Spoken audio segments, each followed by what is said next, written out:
I used to believe in fairy tales, not the ones with dragons and magic wands, but the kind where love conquers all and marriages last forever. The type where your husband looks at you the same way after 20 years as he did on your wedding day, where trust isn't just a word, but the foundation of everything you've built together. What a fool I was. They say the most painful betrayals come from those we love the most. I never understood that until I found myself sitting alone at our kitchen table at 2 a.m., staring at bank statements that told a story so different from the one I thought I was living that I couldn't breathe. My hands trembled as I flipped through page after page of withdrawals, transfers, and emptied accounts. The college funds we'd been building for Emma and Jake since they were born, gone. 17 years of careful saving, of choosing budget vacations, of me working extra shifts at the hospital even when my feet were swollen and my back ached, all of it vanished.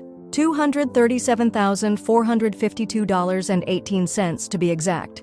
I remember the exact amount because that number burned itself into my brain as I sat there in our quiet house, the only sound the soft hum of the refrigerator and my increasingly ragged breathing. That number represented more than money. It was our children's future. It was security. It was trust. In that moment, as my world tilted sideways, I didn't yet know about Veronica.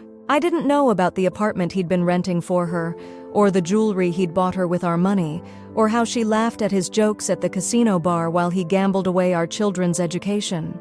I only knew that Richard, my husband of 22 years, had been lying to me, and that somehow those missing funds were just the beginning. It started with a phone call. Isn't that how these stories often begin? A random Tuesday afternoon, me finishing my shift at the hospital, pulling off my scrub cap and checking my phone in the staff lounge. Mrs. Calloway? This is Brandon Walsh from First National Bank's fraud department. My first thought was identity theft. I remember feeling annoyed but not alarmed. Just another hassle to deal with in an already busy week. We've noticed some unusual activity on your joint accounts with Richard Calloway. Large withdrawals from your family savings and, he hesitated, complete liquidation of 2 educational trust accounts. That's impossible, I said immediately, my free hand gripping the edge of the break room table. Those accounts are locked until the kids start college. Emma's starting next fall. I understand your concern, Mrs. Calloway. However, as a joint account holder, your husband has authorization to make these transactions. I'm calling because the pattern of withdrawals over the past 14 months raised flags in our system. 14 months. While I'd been working night shifts and overtime to put extra money away, while I'd been clipping coupons and buying generic brands, while I'd been telling Emma she could definitely afford her dream school if she kept her grades up, there must be a mistake, I said, but even as I spoke, a cold feeling was spreading through my chest. Richard had been different lately, more secretive with his phone, working late more often. I'd attributed it to stress from his investment firm. Business had been tough, he'd said. The market was volatile. I was volatile now, too. How much? I asked, my voice sounding alien even to my own ears. When Brandon told me the total amount, I had to sit down. He kept talking, something about reviewing account security and reporting potential fraud, but all I could hear was the rushing of blood in my ears. Mrs. Calloway? Are you still there? Yes, I managed. No. I need to speak with my husband. This is a personal matter. I hung up and sat motionless in the break room, still wearing my scrubs, still smelling of antiseptic and hospital coffee. My mind raced through calculations. Emma would be starting college in 8 months. Jake was only 2 years behind her. The modest inheritance my mother had left specifically for their education, gone. The extra shifts I'd worked, worthless. The family vacations we'd skipped, for nothing. I wanted to scream. I wanted to break something. Instead, I did what I always do when crisis hits. I made a plan.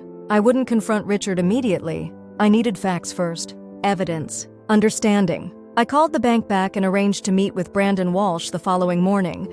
Then I texted Richard that I'd be working a double shift and wouldn't be home until morning. It was the first deliberate lie I'd told him in our marriage. It wouldn't be the last. Brandon Walsh was younger than I expected, maybe 30, with sympathetic eyes and the careful tone people use when delivering bad news. We sat in a glass-walled office at the bank while he spread documents across the table between us. These are the withdrawal records from the educational trust accounts, he said, pointing to a series of transactions. As you can see, they began small, 5,000 here, 8,000 there, but increased in frequency and amount over the past 6 months. I stared at the papers. Richard's signature was on every one of them. And you said he transferred the money where exactly? Brandon hesitated. Initially to your joint checking account, then primarily to a personal account in Mr. Calloway's name only. I wasn't aware he had a personal account, I said flatly. Brandon's expression confirmed what I already knew. There was more I didn't know about my husband. And these other withdrawals? I pointed to another set of transactions on our joint savings account. Cash withdrawals, usually between $2,000 and $5,000, often made at ATMs in or near casinos. I closed my eyes briefly. Richard didn't gamble, or at least the Richard I thought I knew didn't gamble. We'd gone to Las Vegas for our 10th anniversary, and he'd set himself a $100 limit at the blackjack table, chuckling about how he wasn't a gambling man. Mrs. Calloway, Brandon said gently, would you like me to show you the credit card statements as well? I nodded, though every part of me wanted to run from that sterile office to pretend this was all a terrible mistake. But I'm not a woman who runs from difficult truths. As a nurse, I've held the hands of patients receiving devastating diagnoses. I've comforted parents as doctors explained that their child wouldn't make it. I've always believed that facing reality, however painful, is the only way forward. The credit card statements told their own story. Charges at casinos across 3 states. Hotel rooms booked when Richard had told me he was at business conferences. Expensive restaurants I'd never heard of. A recurring charge for an apartment rental agency. And jewelry. So much jewelry. Tiffany. Cartier. Places where he'd never shopped for me. Is there anything else I should know? I asked, my voice steady despite the earthquake inside me. Brandon shifted uncomfortably. Mrs. Calloway, I'm just a fraud analyst. My job is to flag unusual activity that might indicate identity theft or unauthorized access. In this case, all transactions appear to have been made by an authorized user, your husband. In other words, it's not fraud, it's just betrayal, I said with a bitter smile. His expression was answer enough. I gathered the copies of the statements and thanked him for his time. In the parking lot, I sat in my car for a long time, not crying, not screaming, just breathing. In through the nose, out through the mouth. The way I'd taught countless anxious patients over the years. I had facts now. Not all of them, but enough to know that the life I thought I was living was a fiction.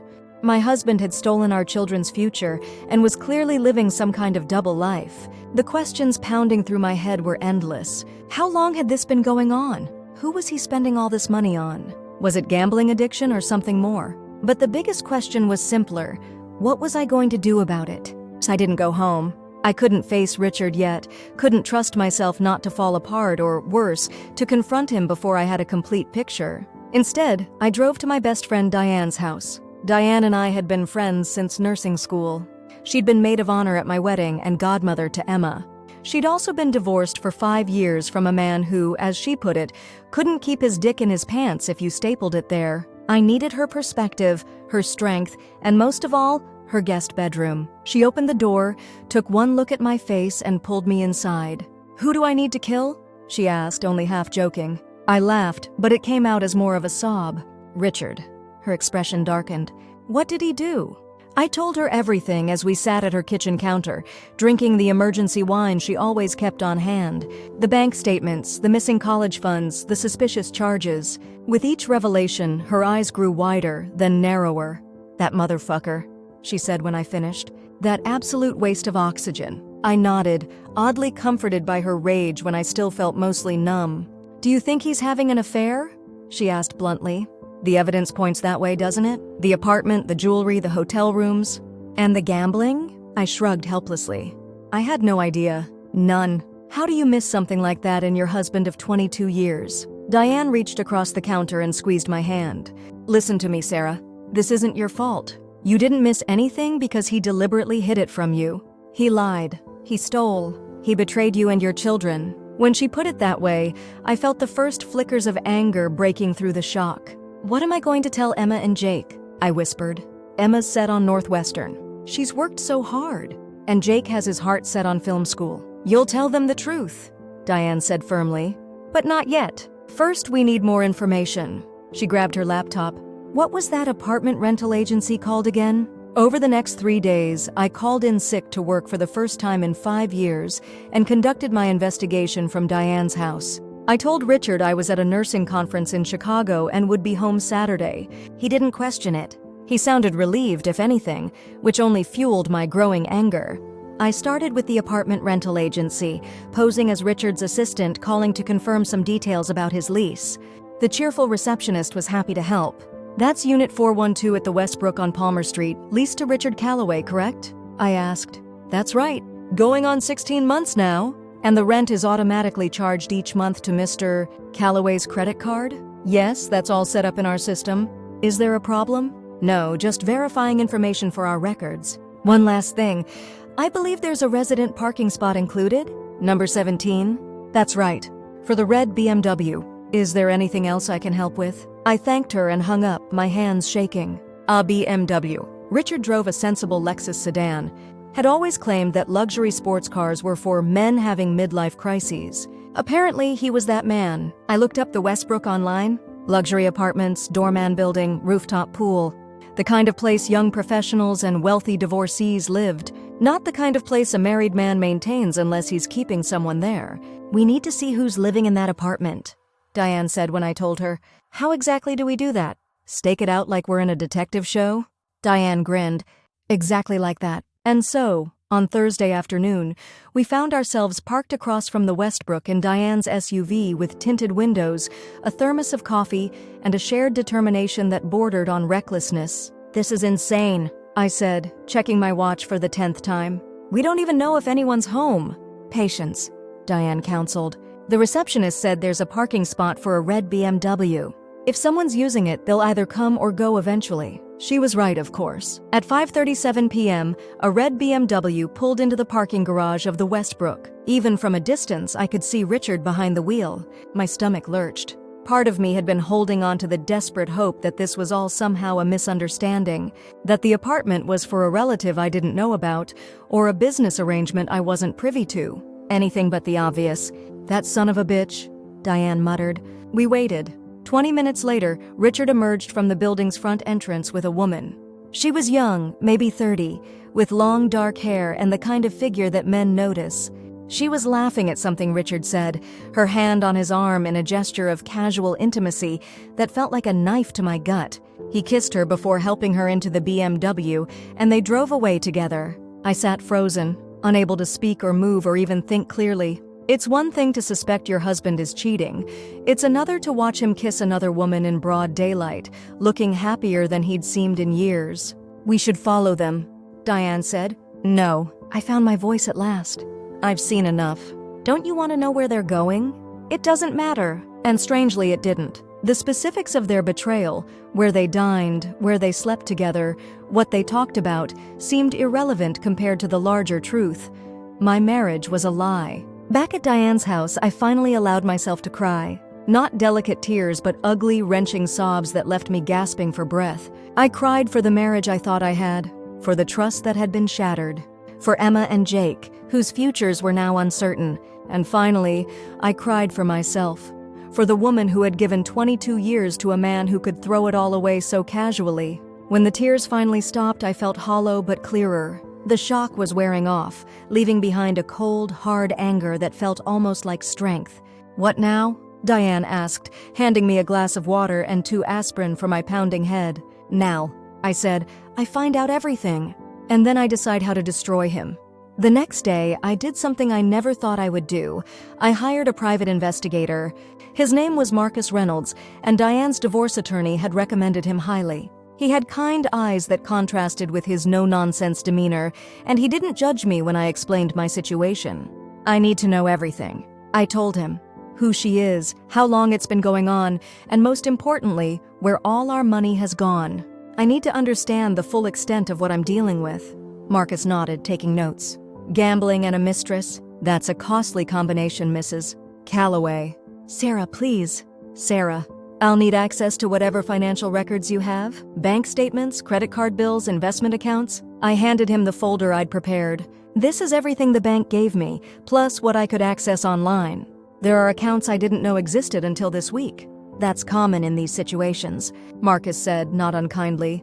"People leading double lives get good at compartmentalizing. How long will this take?" "I should have preliminary information for you within a week. The financial trail will take longer to fully map out."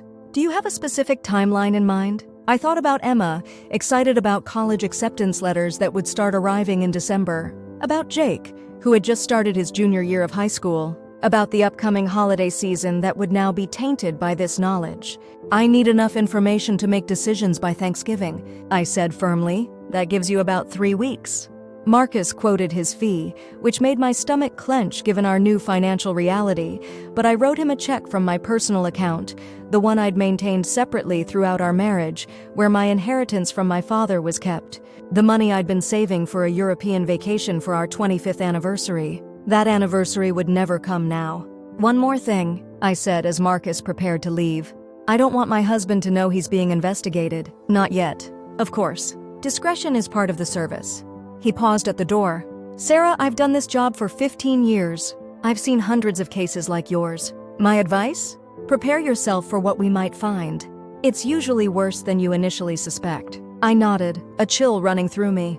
I'm already picturing the worst. No, he said gently.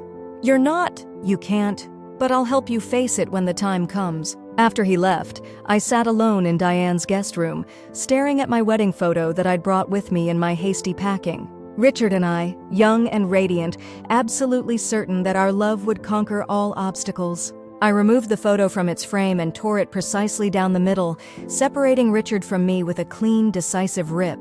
It was time to go home and pretend everything was normal while I gathered the rest of what I needed. Time to look my husband in the eye and lie as convincingly as he had been lying to me for God knows how long. I was terrified I wouldn't be able to do it, that I'd break down or lash out the moment I saw him. But something had shifted inside me during those days at Diane's.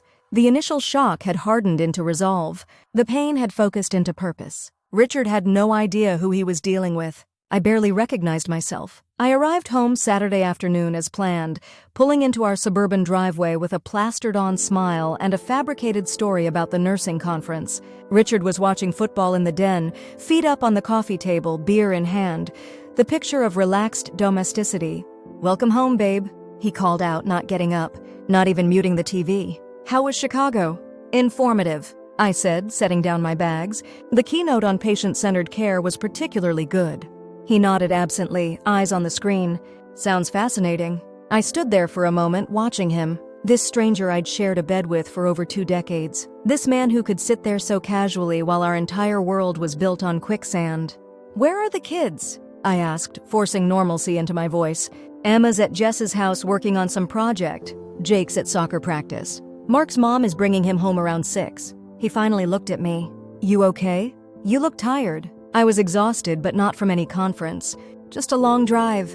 He nodded and turned back to the game. "There's leftover Chinese in the fridge if you're hungry." As I unpacked, I realized that Richard hadn't asked a single specific question about my supposed conference. No, what did you learn? Or how was your hotel? Or did you connect with any colleagues? He hadn't cared enough to even pretend interest. Had it always been this way? Had I just never noticed because I was too busy being the perfect wife, the dedicated mother, the compassionate nurse, so focused on caring for everyone else that I'd missed the indifference of the man I'd married? Or had he changed? Become this selfish, distant person gradually over the years? It didn't matter now. What mattered was that I needed to maintain the facade while I gathered information. I needed to be smarter than him, more patient, more strategic.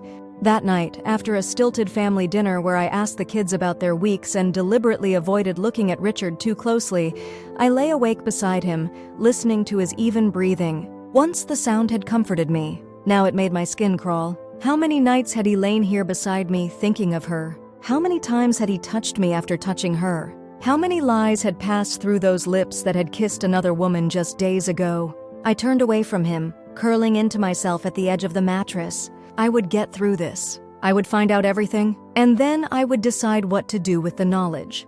Richard snored softly beside me, oblivious to the storm brewing in his own bed. The following week was an exercise in self-control I hadn't known I possessed. I went to work, made dinners, helped with homework, and maintained conversations with Richard that felt like elaborate performances. The Wellington account is giving me headaches. He complained over dinner one night, referencing a client at his investment firm. They're insisting on higher returns when the market is barely moving. I nodded sympathetically, wondering if the Wellington account even existed, or if it was another fabrication. Was he really at work all those late nights, or was he with her? Was any part of what he told me about his daily life real? That sounds stressful, I said, passing him the salad. Maybe you need a break. We could plan a weekend getaway. I watched his face carefully. There it was, the momentary flicker of panic before his features smoothed into an apologetic smile. That sounds great, but this quarter is just swamped. Maybe after the new year? Of course, I agreed mildly. Whatever works for you. Throughout the week, I methodically gathered information from our home. I photographed documents from Richard's home office when he was in the shower. I installed tracking software on our shared desktop computer. I went through his closet when he was at work and photographed shoe brands, suit labels, cologne bottles, building a picture of his spending habits. I found receipts in his suit pockets from restaurants I'd never been to, matchbooks from bars across town, a claim ticket for a watch repair that I knew wasn't for any watch I'd ever seen him wear. Each discovery was another knife twist, but I cataloged the pain and set it aside. I was building a case piece by piece. On Wednesday, Marcus called with his first report. Her name is Veronica Larson, he said without preamble. 32 years old, works as a client services manager at Silver Peak Casino. That's where they met, approximately 18 months ago when your husband began gambling there regularly. I gripped the phone tighter. Go on. She previously worked at 2 other casinos in the region. Has a pattern of relationships with wealthy male clients? Nothing illegal, but definitely a established pattern. She targets them, I said flatly. In a manner of speaking, yes. From what I've observed, she's quite skilled at making men feel special, important. She identifies those with money to spend and encourages their patronage and their generosity. Exactly. The gambling, I said, dreading the answer. How bad is it? Marcus hesitated. Based on what I've gathered so far, your husband has lost approximately $400,000 over the past 18 months. I sat down hard on Diane's couch. That's more than just the kids' college funds. I'm still tracing all the financial threads, but yes, the losses extend beyond what you initially discovered. He's been using investment accounts, home equity, and several high-interest credit cards to fund his gambling. My mind reeled. Our house was paid off, or at least I thought it had been. Had Richard taken out a second mortgage without my knowledge? Was that even legal? Is that possible? I asked. To mortgage our house without my signature? It would require forging your signature or working with someone willing to overlook missing documentation. I'm looking into it. I closed my eyes briefly.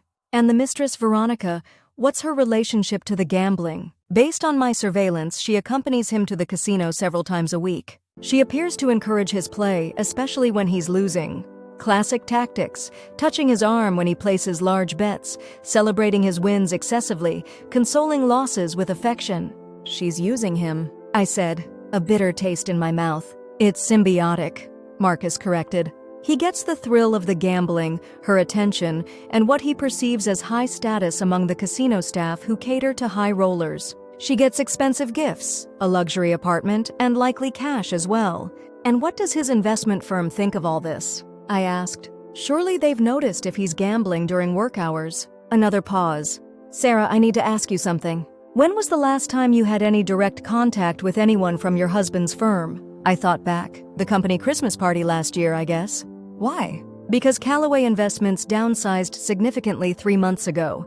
They reduced staff by 40% and moved to smaller offices. Your husband was among those let go. The room seemed to tilt around me. That's not possible. He goes to work every day. He talks about clients, about meetings. He leaves your house every morning, yes. But he's not going to Callaway Investments. Based on my surveillance, he spends his days at various casinos, at the apartment with Ms. Larson, or at Riverfront Park, where he appears to simply sit for hours. He's been pretending to go to work, I whispered. For 3 months. I've confirmed with Human Resources at Callaway that he was let go during the restructuring. They offered a severance package which was deposited into an account in his name only. That money is now gone. I felt like I might be sick.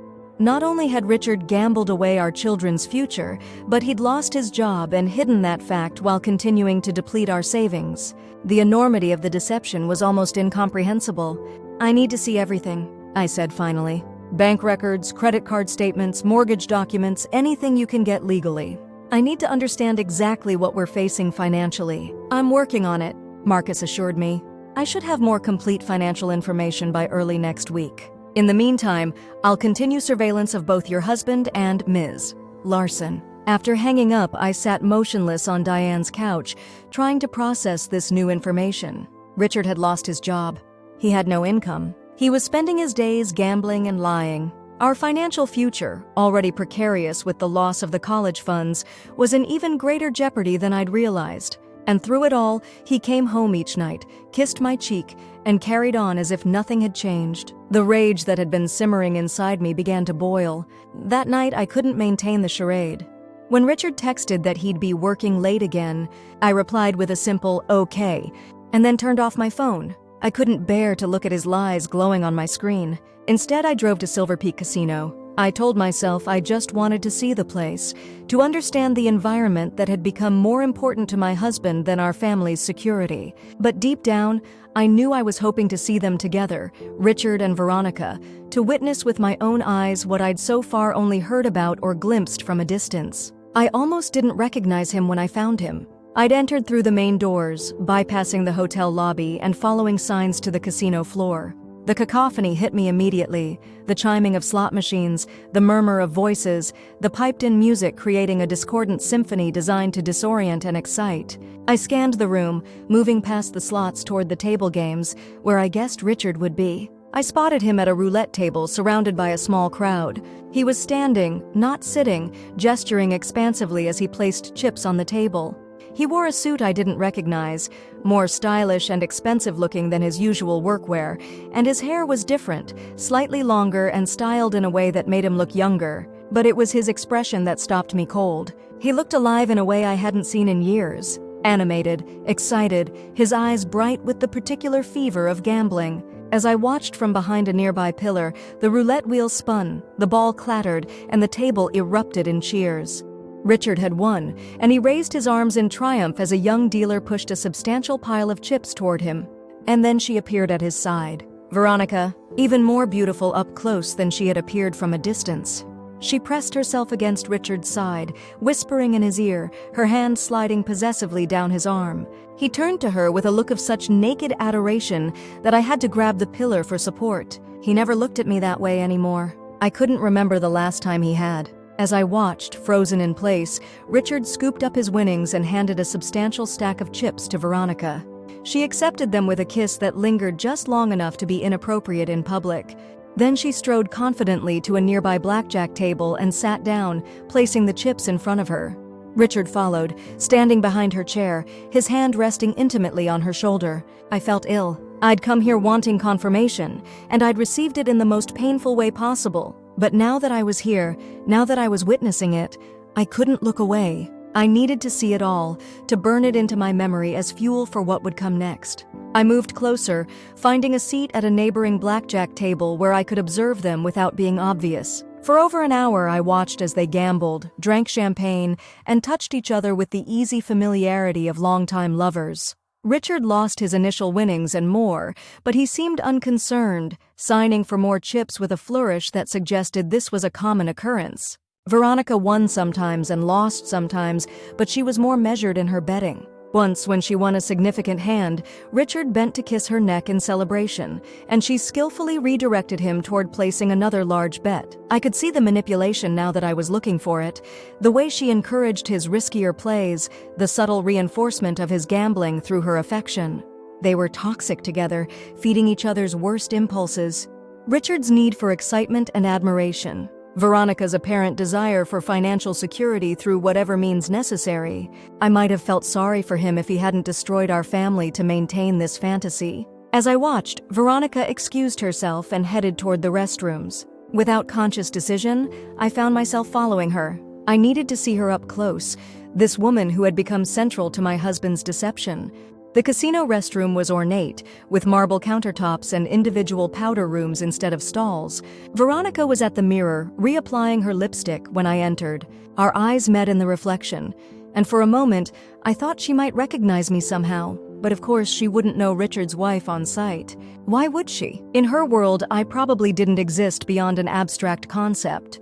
"Excuse me," I said, stepping up to the sink beside her. "Do you have an extra lipstick? I seem to have lost mine." She smiled, a practiced, perfect smile, and reached into her purse. "Sure, honey. What shade are you looking for?"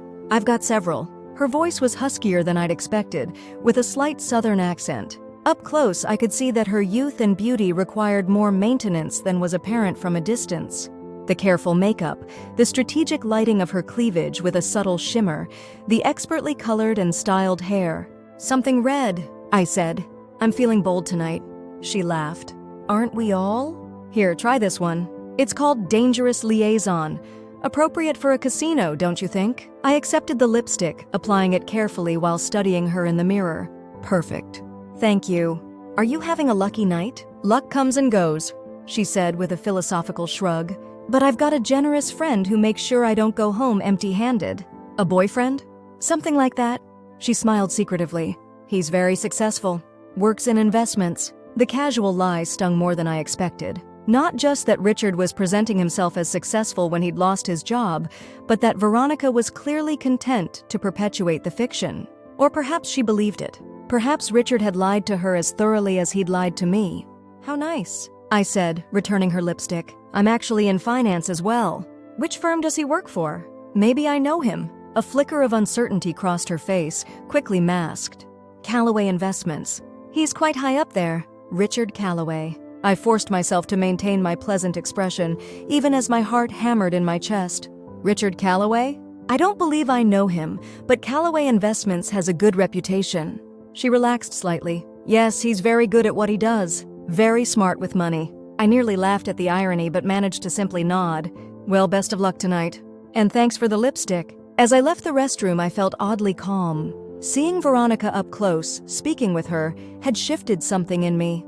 She wasn't a monster. She was just a woman making choices. Poor ones, selfish ones, but choices nonetheless. And Richard was a man doing the same. I was the only one being denied the ability to choose, because I was the only one being kept in the dark. That was about to change. Over the next 2 weeks, Marcus's investigation painted an increasingly grim picture of our financial situation. Richard had indeed taken out a second mortgage on our home without my knowledge, using a forged signature that was similar enough to mine to pass casual inspection. He'd depleted not only the kids' college funds, but also our retirement accounts, his 401k, and had maxed out multiple credit cards. In total, Richard had gambled away nearly $680,000 over the past 18 months. The scale of it was almost incomprehensible. We'd lived comfortably but not extravagantly on our dual incomes. We'd saved diligently for the kids' education and our retirement. We'd paid off our mortgage early. We'd made all the right financial decisions, or so I thought. And now, at 47, I was facing financial ruin. What are my options? I asked Marcus and the divorce attorney, Helen Winters, whom I'd retained on Diane's recommendation. We were meeting in Helen's office, surrounded by file boxes containing the evidence of Richard's betrayal. "Divorce is the obvious first step," Helen said bluntly. "You need to legally separate yourself from his ongoing financial devastation as quickly as possible. Will that protect me from the debts he's already incurred?" Helen's expression was grim. "Unfortunately, much of the debt is tied to jointly held assets or was incurred during the marriage in a community property state. The credit card debt in his name alone won't fall to you, but the second mortgage, the loans against retirement accounts, those will be considered marital debt." I rubbed my temples, fighting a headache that had become nearly constant. "So even if I divorce him immediately, I'm still liable for hundreds of thousands in debt that I didn't know existed?" "Potentially, yes. However," Helen leaned forward, "there are mitigating circumstances that could help your case. The forgery on the second mortgage, for instance. We can argue that was fraud, not marital debt. And if we can prove gambling addiction—" "He's not an addict," I interrupted. "At least, not in the clinical sense. Marcus's surveillance shows he's in control of his gambling. He chooses when to start and stop. He's not chasing losses compulsively. He's simply selfish and irresponsible." "That actually makes your position more difficult legally," Helen admitted. "Addiction can be leveraged as a mitigating circumstance. Simple, selfish choice is harder to separate from marital responsibility. So what do you suggest?" Helen exchanged glances with Marcus. "We've been discussing a potential strategy," she said carefully. "It's somewhat unconventional, but given the circumstances, it might offer the best path forward." "I'm listening." "Richard is currently engaged in multiple deceptions. He's hiding his job loss from you. He's hiding his gambling. He's hiding his relationship with Ms. Larson, and he's hiding the true state of your family finances." I nodded. "All true. What if, instead of confronting him immediately with divorce papers, you use his own deceptions against him? What if you let him believe that his secrets are still safe, while you position yourself to emerge from this disaster with your financial future intact? I frowned. What exactly are you suggesting? Marcus slid a folder across the table. We've identified several opportunities to legally protect certain assets before filing for divorce. For instance, the inheritance from your father that's in your separate account. We need to ensure that remains untouched and unmingled with marital assets. We also suggest, Helen continued, that you begin gathering documentation of all assets that remain. The house may have a second mortgage, but it still has substantial equity. The cars are paid for. There are investment accounts that Richard hasn't yet accessed. So I secure what's left before telling him I know everything, I said slowly, understanding dawning. Exactly. And there's more, Helen hesitated.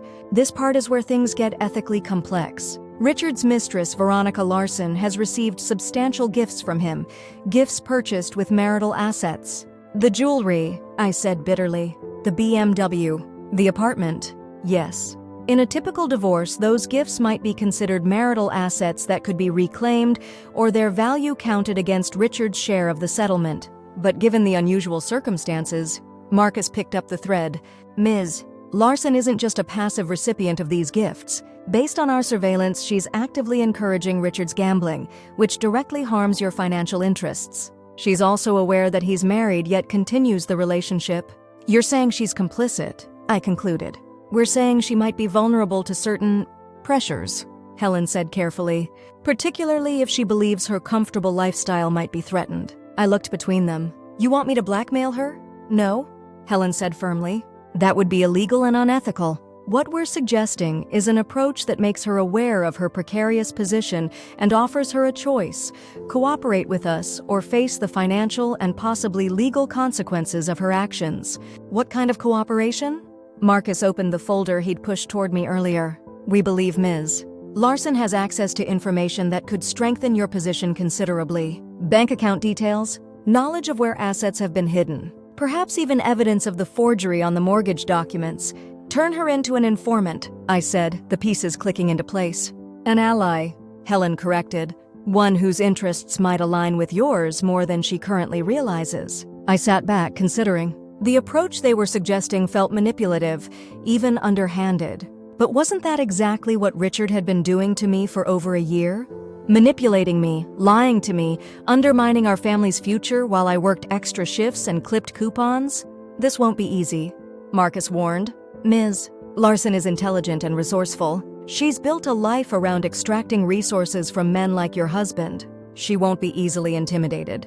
I'm not looking to intimidate her, I said, a plan beginning to form in my mind. I'm looking to offer her a better deal than the one she has with Richard. Helen raised an eyebrow. What are you thinking? Richard has been lying to her too, hasn't he? About his job, about his financial situation. What happens when she discovers he's not the wealthy investment executive he's pretending to be? What happens when the money runs out and he can't maintain her apartment or her lifestyle? Marcus nodded slowly. She moves on to the next target. It's a pattern with women in her position. Unless, I said, leaning forward, she has a reason to work with me instead. Unless I can offer her something more valuable than what she's getting from Richard. Such as? Helen asked. I smiled grimly. Information, security, and a chance to come out of this mess better than she went in. Better than Richard, certainly. Helen looked skeptical. You'd help the woman who's been sleeping with your husband? No. I'd make a pragmatic alliance with someone who could help me salvage my family's future. The fact that it would ultimately hurt Richard more than a simple divorce. I shrugged. That's just a bonus. It's risky, Marcus said. If Richard discovers what you're doing before we're ready, he won't, I said with more confidence than I felt. Richard sees what he wants to see. He's been coming home to me for months, looking me in the eye and lying without hesitation. He believes I'm exactly what he needs me to be, the trusting, oblivious wife. I gathered the folders, a cold determination settling over me. Let him keep believing that, for now. As I left the meeting, I felt something I hadn't experienced since this nightmare began, a sense of power. For too long, Richard had held all the cards, made all the decisions, controlled our future without my knowledge or consent. That was about to change. Approaching Veronica required careful planning. I couldn't simply confront her or reveal myself as Richard's wife without risking that she'd warn him immediately. I needed leverage, an angle that would make her listen before reacting. Marcus's investigation had revealed several potential pressure points. Veronica had a history of financial difficulties before meeting Richard. She'd been evicted from 2 apartments for non-payment, had a car repossessed 3 years ago, and had been sued by a previous boyfriend for failing to repay a loan of $15,000. She was living beyond her means even with Richard's generosity. The apartment at the Westbrook cost nearly $3,500 per month, more than her salary at the casino could reasonably support. She had credit card debt of her own, and her spending on clothing, beauty treatments, and entertainment hadn't slowed even as Richard's financial situation deteriorated. In short, Veronica needed money, and soon Richard wouldn't be able to provide it. I decided to approach her at work, at the casino where she'd feel professional, but where Richard was unlikely to be during her shift. Marcus had provided her schedule, and I chose a Tuesday afternoon when she was working, but Richard typically spent time at a different casino across town. I dressed carefully, expensive but understated clothing, subtle makeup, hair styled professionally. I wanted to appear successful, confident, and completely in control.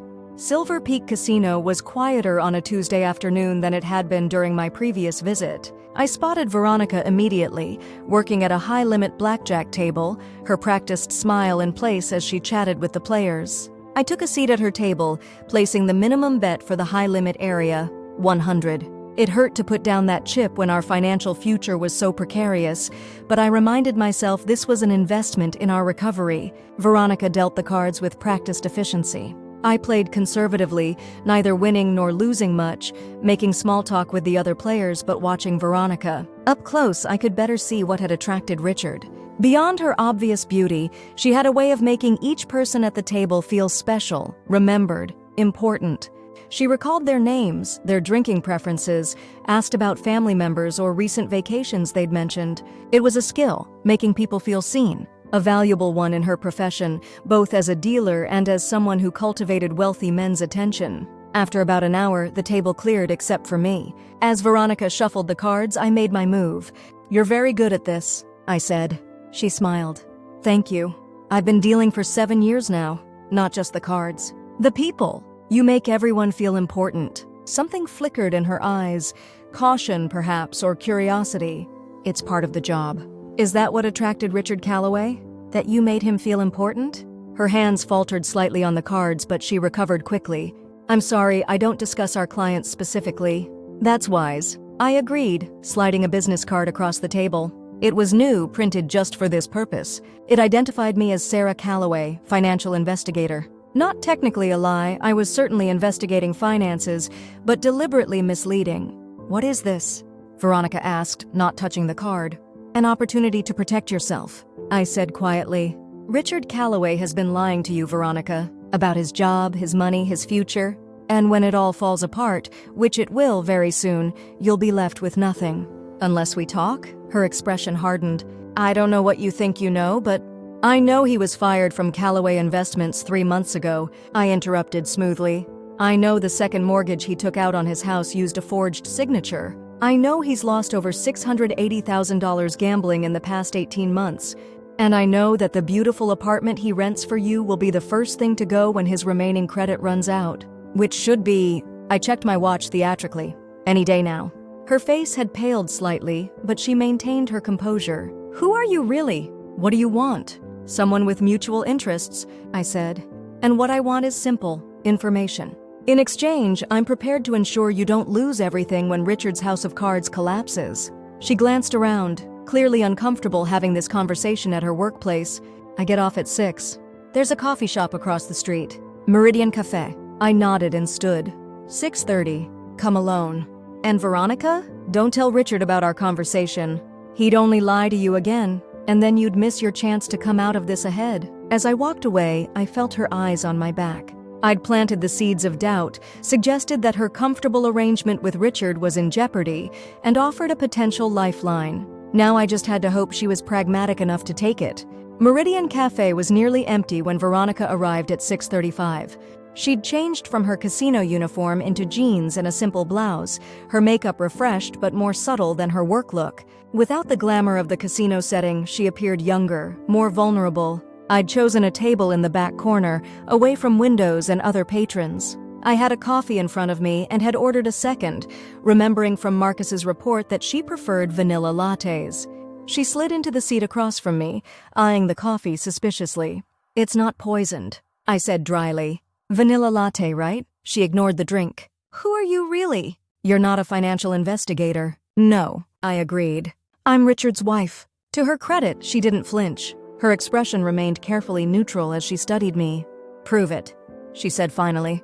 I slid my phone across the table, open to a family photo taken last Christmas. Richard, me, Emma, and Jake in matching sweaters in front of our tree. She looked at the image for a long moment, then pushed the phone back. "What do you want from me? To beg forgiveness? To promise I'll leave him alone? Because I won't." "I want information," I interrupted. "And in exchange, I'm prepared to make sure you don't end up with nothing when this all comes crashing down." She laughed, a brittle sound. "You think I care if Richard's marriage falls apart? That's his problem, not mine. I'm not talking about his marriage. I'm talking about his money, or rather the lack of it. Everything I told you earlier is true, Veronica. Richard was fired 3 months ago. He's been pretending to go to work while actually spending his days gambling and losing money he doesn't have." I opened a folder and slid several documents across the table. Richard's termination letter from Callaway Investments, bank statements showing massive withdrawals, credit card statements with casino charges highlighted. She looked through them slowly, her expression shifting from skepticism to concern. "These could be fake," she said, but there was uncertainty in her voice. "They could be," I acknowledged. "But they're not. Richard is broke, Veronica. Worse than broke, he's in debt up to his eyeballs. He's been maintaining the illusion of wealth by taking out loans, maxing out credit cards, and draining every account he can access. But it's a matter of weeks, maybe days, before he can't maintain that fiction anymore." "Why are you telling me this?" she asked, and I could see the calculations happening behind her eyes. "Why not just divorce him and be done with it?" "Because a divorce won't solve my problem," I said honestly. "Most of the debt he's accumulated is considered marital debt. I'm legally responsible for it even though I had no idea it existed. The only way I can protect myself and my children's future is to prove that he acted fraudulently, that he deliberately hid his activities and forged my signature on legal documents." Understanding dawned in her eyes. "And you think I can help you prove that?" "I know you can. You've been with him almost daily for over a year. You've seen his paperwork, heard his phone calls, watched him sign documents. Whether you realized it or not, you've witnessed his fraud in action." She sat back, taking a sip of the latte I'd ordered her. "Even if that's true, why would I help you? What's in it for me?" Here it was, the moment to make my offer. "2 things, I said, leaning forward. "First, protection. When Richard's finances collapse completely, which they will, all those nice gifts he's given you will be subject to recovery as part of the divorce settlement. The jewelry, the BMW, possibly even furniture from the apartment. As his mistress, you'd have no legal protection from those claims." Her jaw tightened. "And second, a better deal. Richard has been lying to both of us, Veronica. He's used both of us for his own selfish purposes. I'm offering you the chance to choose the winning side in what's coming next." "What exactly are you proposing?" I laid it out clearly. "You help me gather evidence of Richard's financial fraud, bank statements he may have left at your apartment, recordings of him discussing his schemes, any documentation of the forged signatures or hidden accounts. In exchange, I'll ensure that the gifts he's given you are excluded from the divorce recovery process. You keep the jewelry, the car, everything. And I'll add a cash payment of $50,000 once the divorce is finalized with terms favorable to me." She laughed again, but this time there was genuine amusement in it. "You're bribing me to testify against your husband." "I'm offering you a business arrangement," I corrected. "One that benefits us both far more than continuing to tie your future to a man who's about to lose everything." Veronica took another sip of her latte, studying me over the rim of the cup. "You're nothing like I imagined," she said finally. "What did you imagine? Richard talks about you sometimes. Makes you sound, I don't know, boring, obsessed with saving money, unexciting." The casual cruelty of it stung, but I kept my expression neutral. "And now? Now I'm thinking he underestimated you. Badly." She set down her cup. "I need to think about this." "Of course, but don't think too long. Richard's financial house of cards could collapse any day. How do I know I can trust you to keep your end of the bargain? You don't, I said honestly. Just like I don't know if I can trust you not to run straight to Richard after leaving here. We'd both be taking a risk. The question is whether the potential reward is worth it. She nodded slowly. I'll need some assurances in writing. A contract. My attorney can draft something. But Veronica, I leaned forward again. If you warn Richard about this conversation, if you help him hide evidence or move money, you'll be legally complicit in fraud. And I'll make sure you face those consequences alongside him. It was a bluff. I wasn't sure if she could actually be charged with anything, but the threat seemed to land. I'm not stupid, she said coolly. I understand the situation. I'll contact you tomorrow with my decision. As she stood to leave, I asked the question that had been burning inside me since I'd first learned of her existence. Do you love him? She paused, seeming genuinely surprised by the question. Love Richard? She considered it for a moment. No, I like him well enough. He can be generous, funny sometimes. But love? She shook her head. That would require him to be honest, wouldn't it? And it sounds like he hasn't been honest with either of us. With that, she walked out, leaving me alone with 2 half-empty coffee cups and the unsettling realization that I might have more in common with my husband's mistress than I'd expected. Veronica called the next morning, her voice terse and businesslike. I found something you should see. Can you meet me at the apartment in an hour? It was a risk going to the apartment. Richard might show up unannounced, but the potential value of whatever she'd found outweighed the danger. I'll be there, I said, already reaching for my purse. The Westbrook was even more impressive in daylight.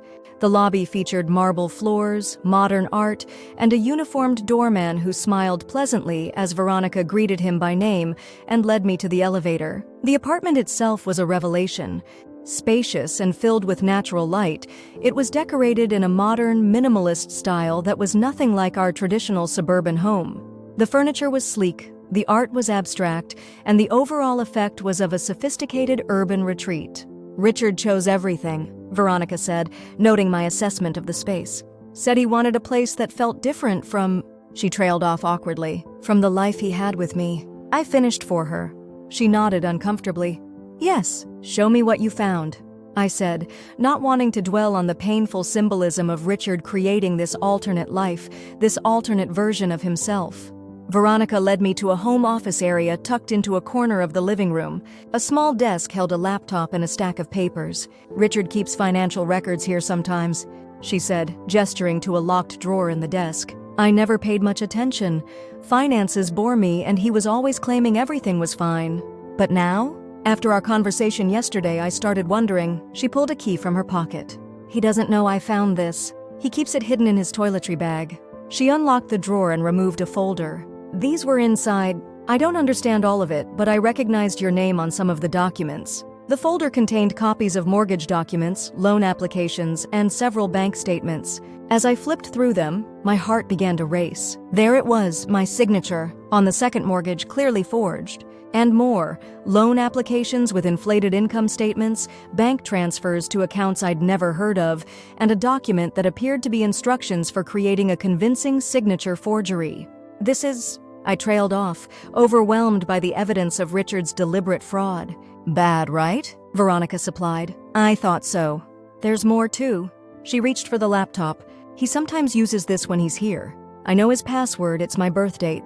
She rolled her eyes. Not very security conscious. The laptop powered on, and Veronica typed in the password. He keeps spreadsheets tracking his gambling. I've seen him updating them sometimes after we get back from the casino. She navigated to a folder labeled Financial Tracking and opened it. Inside were meticulously organized spreadsheets documenting every gambling session, every win and loss, every loan and credit card advance. He's been planning this for a long time, I murmured, scrolling through the files. This isn't impulsive behavior. It's calculated. And there it was, proof that Richard had methodically drained our accounts, tracked his losses, and created an elaborate system of loans and cash advances to maintain his lifestyle and gambling habit. There were even notes about which excuses he'd used with me to explain missing money or late nights. You can take the laptop, Veronica said, and the documents. I don't want them here. I looked at her, surprised by the offer. Thank you. This is exactly what I needed. Does this mean we have a deal? She asked, her expression guarded but hopeful. Yes, I said decisively. You've proven your value as a partner in this. I'll have my attorney draw up an agreement today." She nodded, seeming relieved. "Good, because there's something else you should know." "What's that?" "Richard asked me to marry him last week." I stared at her, momentarily speechless. "I'm sorry, what?" "He didn't mean immediately," she clarified quickly. "He said once he sorted out his current situation, which I now realize meant divorcing you, he wanted us to get married. He even gave me this." She held out her hand, and there on her finger was a diamond ring I'd never seen before. It was ostentatious, flashy, nothing like the classic solitaire Richard had given me all those years ago. "It's worth about $30,000, according to the appraisal he showed me," Veronica said, her tone more clinical than romantic, "which I'm guessing is money he doesn't actually have." I felt a strange sensation in my chest, not quite pain, not quite anger, but something between them. For all his betrayals, this one seemed particularly pointed. He wasn't just cheating, he was planning a whole new life. "Did you say yes?" I asked, hating how small my voice sounded. I told him I needed time to think about it. She twisted the ring on her finger. "I'm not the marrying type generally, but the ring was pretty and he seemed so excited." She shrugged. "Now I understand why? He's drowning and looking for a life raft. And you're jumping to a different ship instead," I observed. She met my eyes directly. "Wouldn't you in my position, now that I know the truth?" I couldn't argue with her logic. In her place, I'd do exactly the same. "Keep the ring," I said. "Consider it a down payment on our arrangement." She smiled slightly.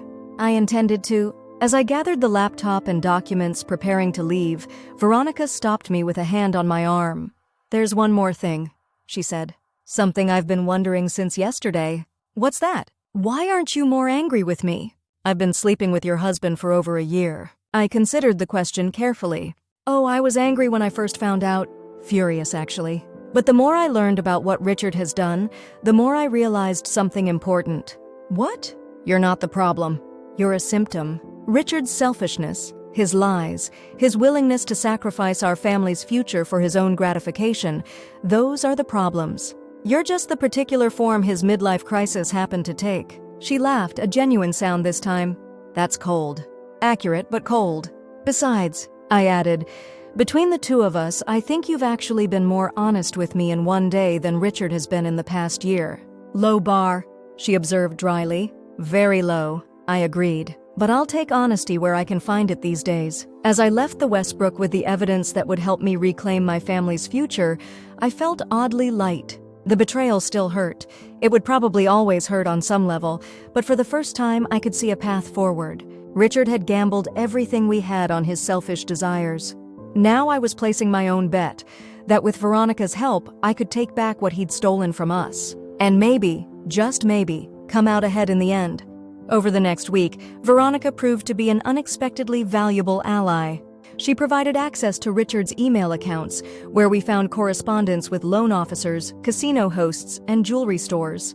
She recorded conversations where he bragged about his financial system for maximizing casino credit. And perhaps most damning, she captured video of him practicing my signature on blank documents while complaining about how difficult it was to forge consistently. Helen, my attorney, was ecstatic. "This is beyond what we hoped for," she said during our strategy meeting.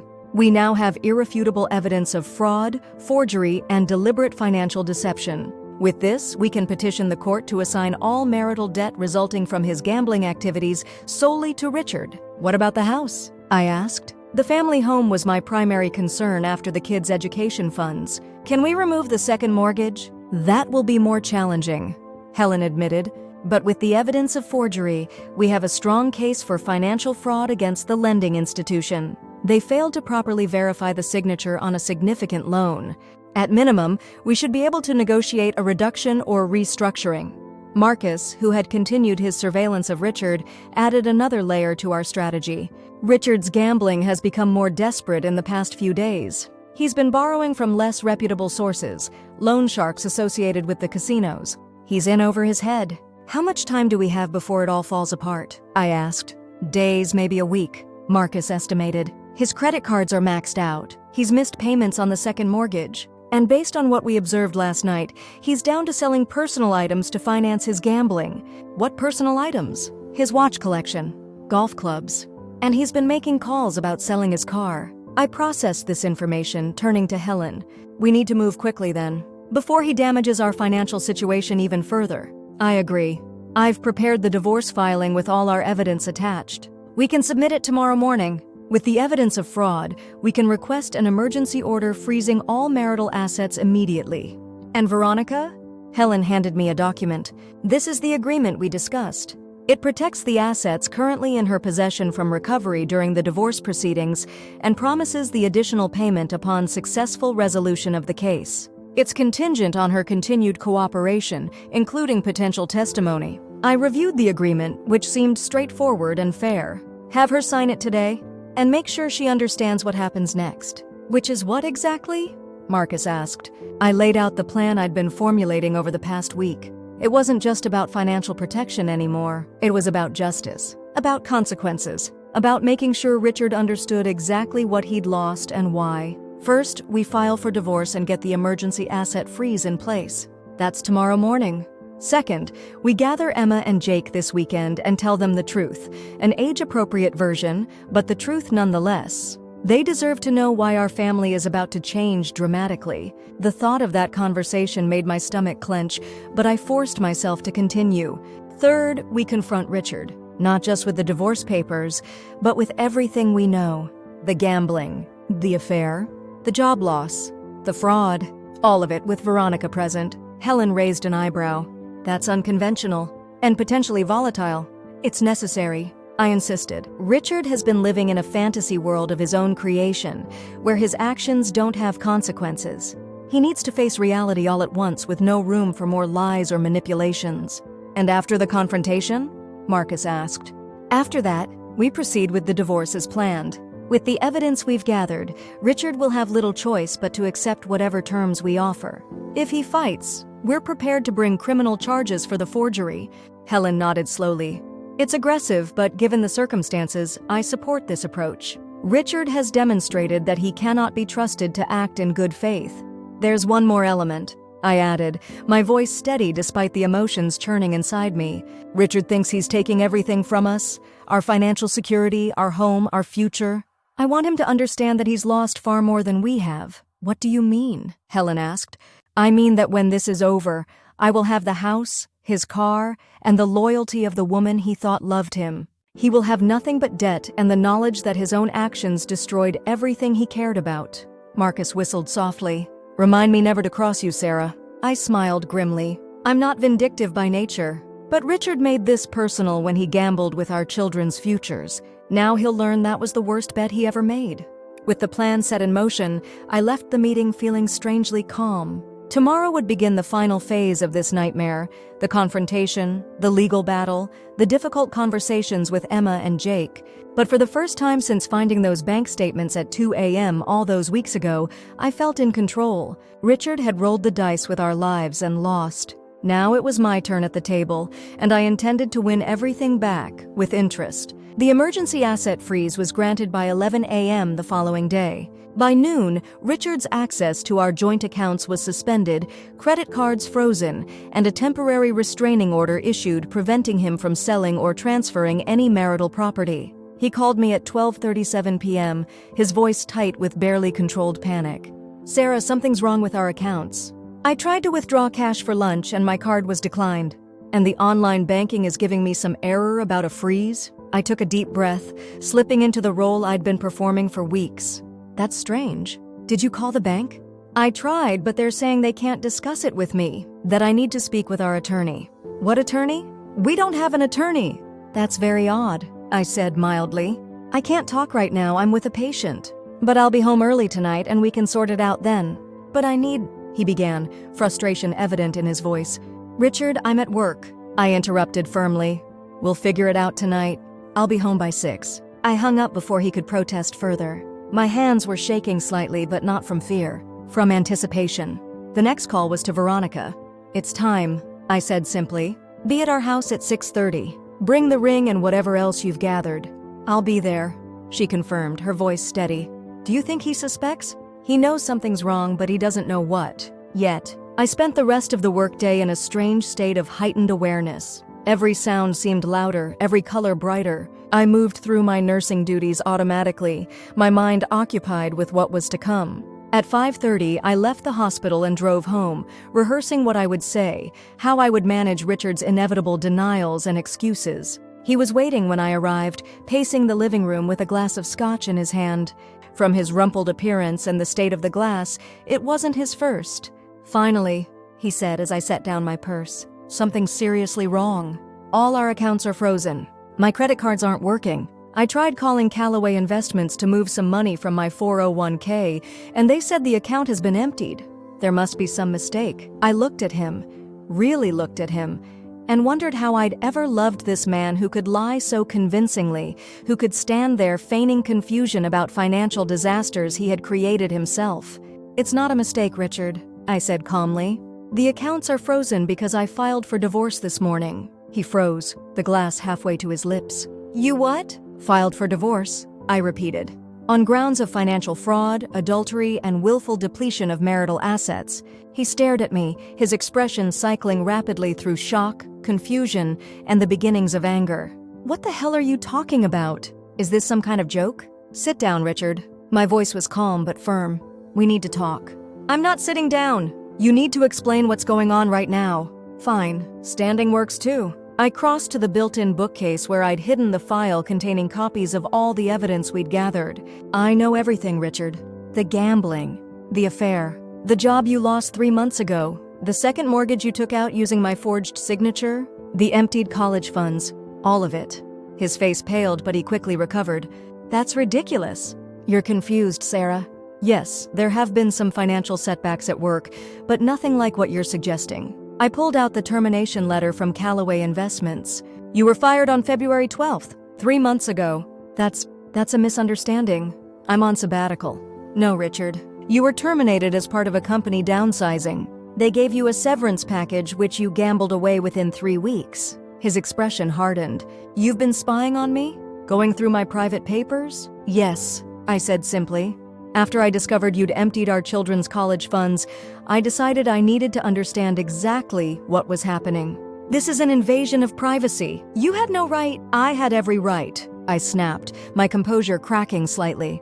"Those were joint accounts. That was our children's future you gambled away. That is our house you mortgaged without my knowledge, using a forged signature, which, by the way, is a felony." He took a large swallow of scotch, his hands visibly shaking now. "This is a misunderstanding. I can explain everything." "Please do," I said, gesturing to the couch. "Sit. Explain why you've lost $680,000 gambling in the past 18 months. Explain why you've been maintaining an apartment for your mistress while telling me we needed to cut household expenses. Explain why you asked her to marry you last week while still married to me." At the mention of Veronica, real fear flashed across his face. "Who have you been talking to?" The doorbell rang. "That would be her now," I said, moving to answer it. "Veronica? Here?" Richard's voice rose in panic. "Sarah, stop!" "You don't understand." I opened the door to find Veronica standing on our porch, composed and somber in a simple black dress, a stark contrast to the flashier styles I'd seen her wear previously. She held a large envelope and wore the engagement ring Richard had given her. "Right on time," I said, stepping back to let her in. Richard stood frozen in the center of our living room, the empty Scotch glass dangling from his fingers, his face a mask of disbelief. "Hello, Richard," Veronica said quietly. "What is this?" he whispered, looking between us in growing horror. "What's happening?" "This is reality, Richard," I said, taking the envelope from Veronica. "Something you've been avoiding for quite some time." Over the next hour, we laid out everything. The evidence of his gambling addiction, the financial fraud, the elaborate double life he'd been living. I presented bank statements, credit card bills, casino receipts, and loan documents. Veronica provided emails, text messages, and recordings of Richard discussing his schemes. Throughout it all, Richard cycled through denial, anger, bargaining, and finally, as the weight of evidence became overwhelming, a kind of numb resignation. "Why?" I asked when we'd finished presenting our case. It was the question that had haunted me for weeks. Why risk everything? Our marriage, our children's futures, your career. For what? Richard stared at the floor, his shoulders slumped in defeat. "I don't know," he said finally. "It started small. A few bets, some wins. It was exciting. Made me feel alive in a way I hadn't in years. Then I lost more than I could afford to admit, so I had to win it back. But I kept losing. And then I met Veronica, and she made me feel important, successful, special. She supplied, her voice neutral. Yes. He glanced at her, then quickly away. I told myself I deserved it after 20 years of the same routine, that I'd find a way to fix the financial problems before anyone got hurt. He laughed bitterly. Obviously, that didn't work out. No, I agreed coldly. It didn't. So what happens now? He asked, looking between us with growing suspicion. You two are working together, obviously. What's the plan? Clean me out completely? You've already done that to yourself. I pointed out. There's nothing left to take. Then what do you want? I laid out the terms Helen had prepared.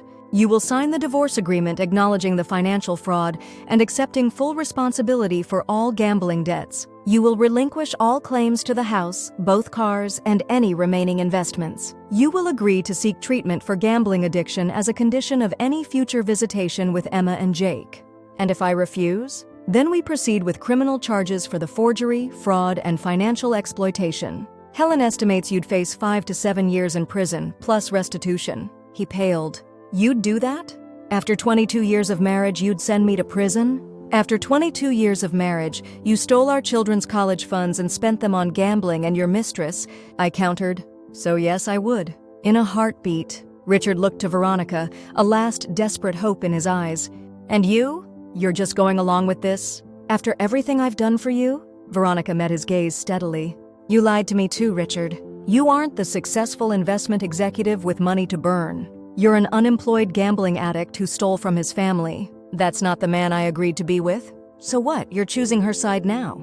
After a year together? I'm choosing the side with honesty and a future, Veronica said simply. She twisted the engagement ring off her finger and set it on the coffee table between them. Sarah has offered me a deal that makes more sense than continuing to believe your lies. Richard stared at the ring, then at Veronica, betrayal etched across his features. I loved you, he said quietly. No, she replied. You loved how I made you feel. There's a difference. He turned back to me, defeat evident in every line of his body.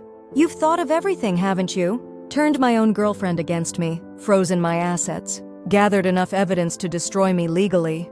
Yes, I acknowledged, because you gave me no choice. You were going to leave us with nothing, Richard. Not just broke, but in crushing debt. Did you think I would just accept that? I was going to fix it, he insisted weakly. Find a way to win it all back. That's what every gambling addict tells themselves, Veronica said softly. It never works. Richard seemed to collapse inward, all pretense finally abandoned.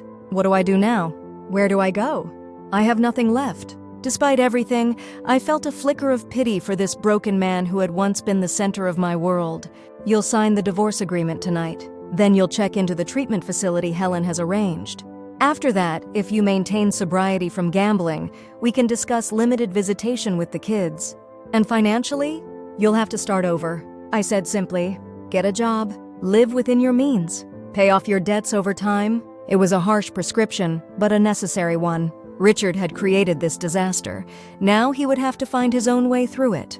As the evening came to a close, with Richard signing the divorce agreement with a shaking hand and agreeing to check into treatment the following morning, I felt no triumph, no vindication, only a profound sadness for what had been lost and a quiet determination for what would come next. Richard left with a small suitcase of personal items, a broken man facing the consequences of his choices at last. Veronica and I stood on the porch watching as he drove away in his Lexus, soon to be mine according to the agreement he'd just signed. Will he be okay? She asked, surprising me with the concern in her voice. Eventually, I said, if he does the work, if he faces his addiction honestly, Richard isn't evil, he's weak and selfish, but not evil. She nodded thoughtfully. And you? Will you be okay? I considered the question seriously. Yes. It won't be easy telling the kids tomorrow. The financial recovery will take years, but we'll be okay. You're stronger than he ever gave you credit for, Veronica observed. So are you, I countered. You could have warned him, sided with him. Instead, you chose the harder path. The smarter path, she corrected with a small smile. I recognize a winning strategy when I see one. As she turned to leave, I felt compelled to ask, do you regret any of it? Your time with Richard? She paused, considering. I regret not seeing the truth sooner. I regret being part of something that hurt innocent people, your children. But the rest? She shrugged. It was a job in its way. And now I have a new one. testifying against him if necessary. That and figuring out what comes next. She held up the envelope containing our agreement.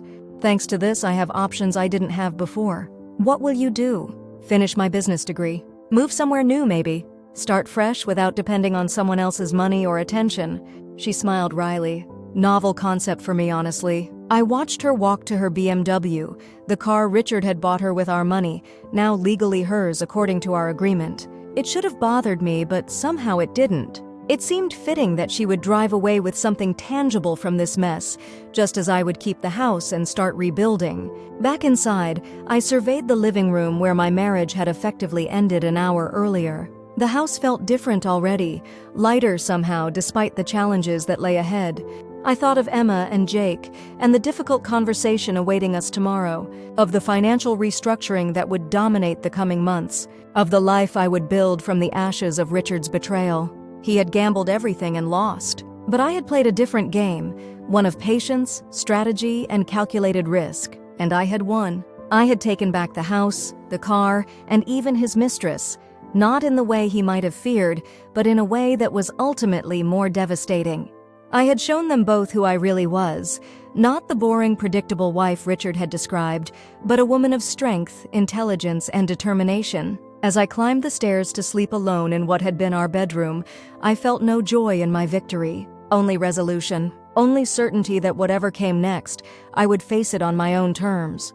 Richard had gambled our future away. Now I would build a new one without him. The hardest conversation of my life took place the following morning. Emma and Jake sat across from me at our kitchen table, confused by my somber tone and the unexpected Saturday morning family meeting. "Where's Dad?" Jake asked, glancing toward the garage door. "Is he coming to this meeting too?" Emma added, her phone face down beside her, a concession to my request for her full attention. I took a deep breath. No, he's not. And that's what we need to talk about. I'd rehearsed this conversation dozens of times in my head, consulted with a family therapist about the best approach, and still felt woefully unprepared. How do you tell your children that their father has betrayed their future? That the college funds they'd been counting on were gone?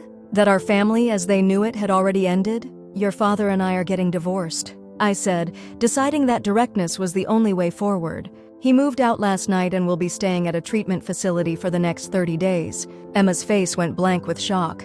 Jake's eyes widened, his mouth opening slightly as if to speak, but no words came out. I know this seems sudden to you, I continued, my voice steady despite the ache in my chest. But there have been serious problems that your father and I have been dealing with privately. What problems? Emma demanded, her voice sharper than I'd ever heard it. You guys seemed fine last week. We had family dinner on Tuesday. Dad helped me with my history project on Wednesday, Jake added, his voice small and uncertain. I nodded. I know. Your father has been hiding a lot from all of us. And then I told them. Not everything, but enough. About Richard's gambling, about the lost college funds, about his job loss that he'd kept secret. I didn't mention Veronica. They didn't need that additional pain right now. Emma's reaction came first, anger, swift and fierce. He gambled away my college money? Her voice rose with each word.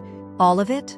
After I worked my ass off for a scholarship that would only cover part of Northwestern? I reached for her hand across the table, but she pulled away.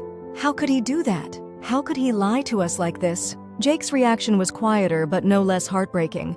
Tears filled his eyes, and his voice trembled when he finally spoke. Is that why you've been working so much? To try to save money? The perceptiveness of his question caught me off guard. Yes, partly, I admitted. I didn't know about the gambling until recently, but I knew we were having financial difficulties. Did he? Jake hesitated, picking at a hangnail on his thumb. Did he not care about us anymore? Oh, Jake. This time I moved around the table, pulling him into my arms despite his 15-year-old awkwardness about maternal affection. Your father loves you. His addiction made him make terrible choices, but that doesn't mean he stopped loving you. Emma scoffed. Some love. Actions speak louder than words, Mom. Her anger was justified, but I needed to be careful not to encourage it too much. Whatever my feelings toward Richard, he was still their father. Your anger is completely valid, I told her. I'm angry too. But addiction is complicated. Dad is getting help now. So what happens to Northwestern? She asked, her voice breaking slightly. I'm supposed to start in the fall. This was the question I'd been dreading most. I'm working on it, I said honestly. I've been meeting with financial advisors and looking into additional loans and scholarships. We still have my personal savings, and I'm fighting to recover some of the lost funds through legal means. I can't promise Northwestern yet, but I promise I'm doing everything possible to make it happen." "And where will Dad live when he gets out of treatment?" Jake asked. "He'll find his own place," I said gently. "But you'll still see him. He's still your father. What if I don't want to see him?" Emma's words hung in the air, sharp and heavy. "That's your choice," I said after a moment. "You're 18. No one can force you, but I hope you'll consider giving him a chance to make amends once he's healthier." Jake wiped his eyes with the back of his hand. "Is this why you've been staying at Aunt Diane's sometimes?" I nodded, surprised again by his perceptiveness. "Yes. I needed space to figure things out." "You could have told us sooner," Emma said, her tone accusatory. "We're not children." "You're right," I acknowledged. "Maybe I should have. I was trying to protect you while I gathered all the facts. I didn't want to turn your world upside down until I was certain and had a plan in place." The conversation continued for hours, cycling through tears, questions, anger, and brief moments of gallows humor that surprised all of us. By afternoon, we were emotionally exhausted but somehow closer. Emma's anger had softened to a simmering resentment. Jake had moved from shock to a quiet sadness, and I felt both the crushing weight of their pain and a strange relief that the truth was finally out. "We'll get through this," I told them as we sat together on the couch, the three of us huddled closer than we had been in years. "It won't be easy, and it won't be the life we planned, but we'll figure it out together." "Promise?" Jake asked, sounding younger than his 15 years. "Promise," I said firmly, squeezing his shoulder. Emma was quiet for a moment, then asked the question I'd been asking myself for weeks. "How do we trust anyone again after this?" I had no perfect answer, only the truth. "Carefully," I said, "and by remembering that most people aren't like this. What Dad did isn't normal or acceptable. It's the exception, not the rule." "But he seemed so normal," she persisted. "How do we know who's lying and who isn't?" "We pay attention to actions, not just words," I said, echoing her earlier comment. "And we remember that trust is earned over time, not given automatically." As the day wore on, we ordered pizza and watched mindless action movies together, a family tradition during difficult times. Neither of them asked where their father was specifically or demanded to speak with him. I had the sense they were processing, adjusting to this new reality in their own ways. That night, after they'd both retreated to their rooms, I sat alone in the kitchen with a glass of wine and my laptop, revising the budget spreadsheet I'd created with Helen's help. Numbers had always been a source of comfort for me, clear, predictable, honest in a way people often weren't. But now they told a story of struggle ahead. Even with Richard's agreement to take on the gambling debts, our financial situation was precarious. The legal battle to invalidate the second mortgage would take months. Emma's college tuition loomed large and impossible. Jake's education would follow soon after. The everyday expenses of maintaining our home and lives continued relentlessly. I sipped my wine and stared at the columns of figures until they blurred. Then I closed the laptop, refusing to spiral into panic. One day at a time, one problem at a time. We would make it work because we had to. My phone buzzed with a text message from an unfamiliar number. "It's Veronica. Just checking how it went with your kids." Hard day, I imagine. The unexpected concern caught me off guard. I'd assumed our unusual alliance would end now that Richard had signed the divorce agreement. That Veronica would take what she'd gained from our arrangement and disappear from my life entirely. "Very hard," I replied after a moment's hesitation, "but necessary. Thank you for asking." 3 dots appeared, disappeared, then reappeared again. "My parents divorced when I was 12. Dad gambled too. Never really recovered. Hope your kids do better." I stared at the message, this small window into Veronica's life that suddenly contextualized so much about her choices and who she'd become. "I'm sorry that happened to you," I wrote back. "And yes, I hope they do better too." After a pause, "You're different than I expected. Stronger. Good luck with everything." "You too," I replied and meant it. As I prepared for bed that night, alone in the master bedroom that still held too many memories, I realized that the rage that had fueled me through the past weeks had begun to transform into something else. Not forgiveness, certainly not yet, but a determination focused less on punishment and more on reconstruction, less on what Richard had destroyed and more on what I would build in its place. The weeks that followed took on a strange rhythm. By day, I worked my nursing shifts, met with financial advisors and attorneys, and maintained as much normalcy as possible for Emma and Jake. By night, I researched scholarships, negotiated with creditors, and slowly began to imagine a future different from the one I'd planned. Richard remained at the treatment facility, his only contact a weekly phone call with the kids, which Emma refused and Jake accepted with reluctant politeness. Helen kept me updated on his progress. Apparently, he was participating actively in the program, acknowledging his addiction, and making no legal moves to contest our agreement. "It's unusual," she admitted during one of our update meetings. "Most high-conflict divorces involve more resistance. He's broken," I said simply. "And he knows he has no defense against the evidence we gathered. Still, be prepared. Once the initial shock wears off and he's out of treatment, he may try to renegotiate or contest certain provisions." I nodded, making mental notes. "The college funds are my priority. Have we made any progress with the banks regarding the forged signatures?" Helen shuffled through her papers. "Some. First National has agreed to an investigation of the signature verification process on the second mortgage. If they determine their verification was inadequate, we may be able to negotiate a settlement. And the college accounts? That's more complicated." As joint account holders, Richard had legal access despite the educational designation. However, we're pursuing the good faith argument that these were understood by both parties to be reserved for specific purposes. Progress was frustratingly slow on all fronts. Each small victory, a creditor agreeing to pause interest accumulation, a potential scholarship for Emma, a loan restructuring, felt monumental and exhausting. Through it all, I was surprised to find myself still occasionally texting with Veronica. Our communication was sparse but oddly supportive. She'd send brief updates about her plans to move, her business courses, or surprisingly insightful observations about addiction based on her father's history. I'd respond with polite acknowledgments or similar brief updates about my progress. It wasn't friendship exactly, something more transactional but not entirely cold. A strange connection forged through mutual betrayal by the same man. "Have you heard from Richard?" she texted one evening, about 3 weeks after he'd entered treatment. "Only through the attorneys. He calls the kids weekly." "You?" "He sent a letter, part of his 12-step process, making amends or something." And a longer pause. "It was self-serving, all about how meeting me was transformative but ultimately destructive for us both. Blah blah." I could almost hear her eye roll through the text. "Did you respond?" I asked. "No. Clean break is better. He's part of a life I'm leaving behind." I envied her ability to compartmentalize so neatly, to cut him off completely and move forward. For me, with 2 children and decades of history, there could be no such clean break. My phone buzzed again. "You should be prepared. He'll probably send you one too." She was right. Richard's letter arrived 3 days later, delivered to the house in a plain envelope with my name handwritten on the front. I sat with it on the back porch for hours before finding the courage to open it. The sun set and rose again, painting the sky pink and gold as I finally broke the seal and unfolded the pages covered in Richard's familiar handwriting.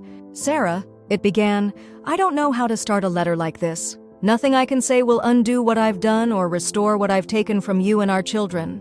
But the program requires honesty, so I will try to be honest now in a way I haven't been for too long." I braced myself for manipulative self-pity or deflected responsibility. Instead, I found something unexpected. I've spent 3 weeks examining why I destroyed everything that mattered. The therapists here talk about underlying causes: childhood trauma, fear of inadequacy, thrill-seeking. All of that may be true, but none of it excuses my choices. The simple truth is that I was selfish. I wanted excitement without consequences. I wanted the rush of gambling and the admiration of a younger woman without giving up the security and love of my family. I convinced myself I deserved these things, that I could have it all without anyone getting hurt. My coffee grew cold beside me as I continued reading. "I've lost everything that matters. Your trust, our children's respect, our family's security. I find myself at 49 starting completely over. It's terrifying and humbling and entirely my own fault. I don't expect forgiveness, Sarah. I don't deserve it. What I did to you and the kids is unforgivable. I only write to acknowledge the full scope of my betrayal and to tell you that I will honor our agreement completely. I will not contest the divorce or any financial arrangements. I will participate in addiction treatment for as long as necessary. I will rebuild some kind of relationship with Emma and Jake if they'll allow it, on their terms. You were a better partner than I deserved for 22 years. You will be an extraordinary example of strength and resilience to our children now. I am deeply sorry for the pain I've caused all of you. It was signed simply Richard, with no appeals for reconciliation, no attempts to minimize what he'd done. I folded the letter carefully and returned it to its envelope, unsure how to feel.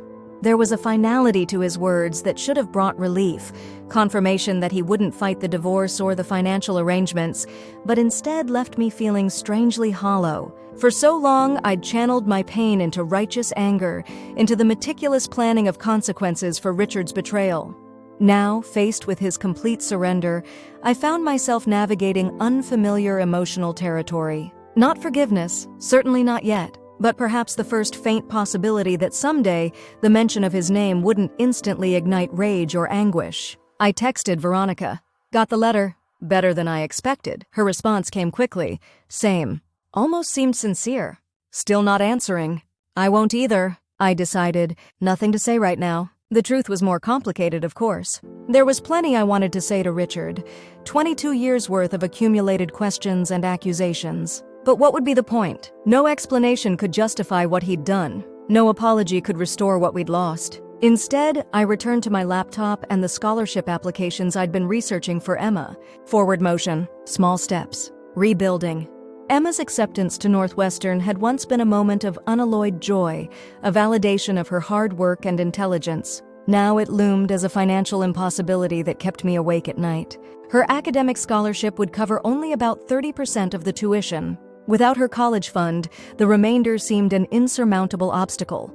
"We need to talk about college options," I said gently one evening in early June, just weeks before her high school graduation. Emma looked up from her textbook, wariness immediately clouding her expression. She'd been quieter since learning about Richard's betrayal, more serious, less quick to laugh.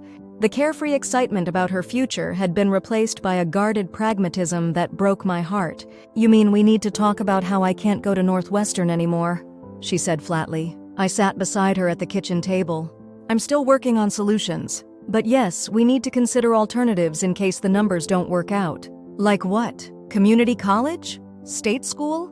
"Those are both excellent options that would save money, I know." She closed her textbook with a decisive snap.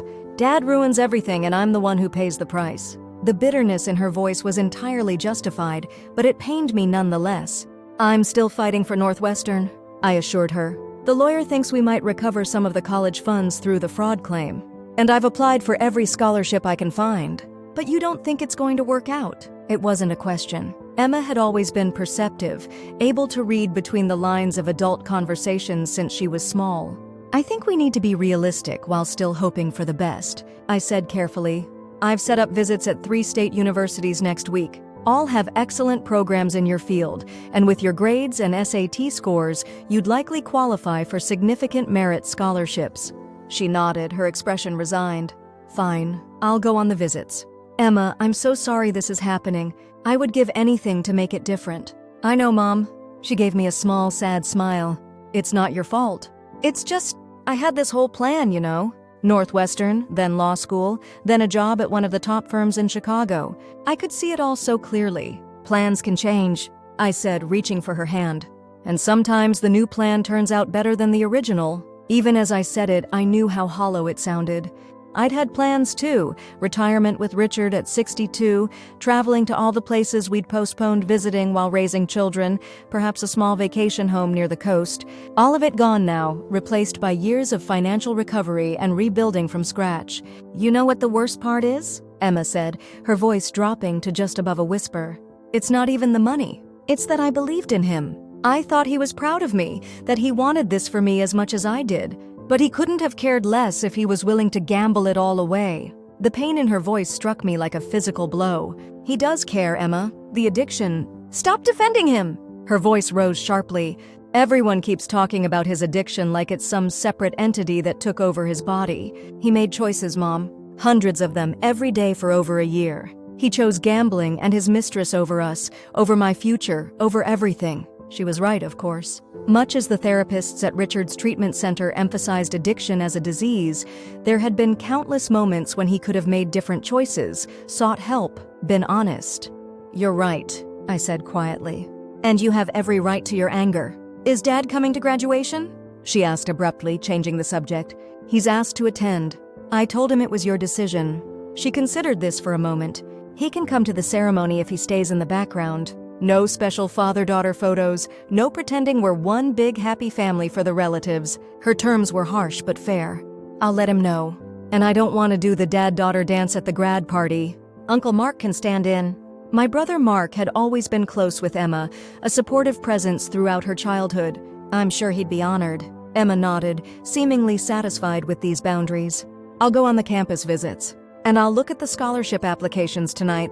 Thank you. As she gathered her books and headed upstairs, I was struck by how much older she seemed than just a few months ago. The betrayal had accelerated her maturation in ways that were both impressive and heartbreaking. She was adapting, adjusting her expectations, moving forward with determined practicality. My phone buzzed with a text from Helen. Good news. Call me. I stepped onto the back porch for privacy and dialed her number immediately. We've had a breakthrough with First National, Helen said without preamble. They've reviewed the signature verification process for the second mortgage and found substantial inadequacies. They're offering a settlement. My heart raced. What kind of settlement? They'll reduce the second mortgage principal by 60% and reset the interest rate to prime. They're also willing to restructure the payments over a longer term. That's incredible. I breathed, the implications sinking in. With the mortgage burden significantly reduced, our monthly expenses would be far more manageable. What's the catch? No catch, except that we need to sign quickly before they reconsider. They're motivated to avoid a public fraud case that could damage their reputation and lead to regulatory scrutiny. I'll sign tomorrow, I promised. There's more, Helen continued. The fraud investigation into Richard's activities has prompted Callaway Investments to review their termination package. Apparently, there's a moral clause they believe was violated when Richard used company resources to create fraudulent financial documents. What does that mean for us? It means they're clawing back his severance package, but since that money is already gone, they're offering a settlement to make this go away quietly. They're willing to establish educational trusts for Emma and Jake in the amount of $75,000 each. I gasped, tears springing to my eyes. Helen, that's enough for Emma to attend Northwestern with her existing scholarship. Yes, not the full 4 years, but a significant portion.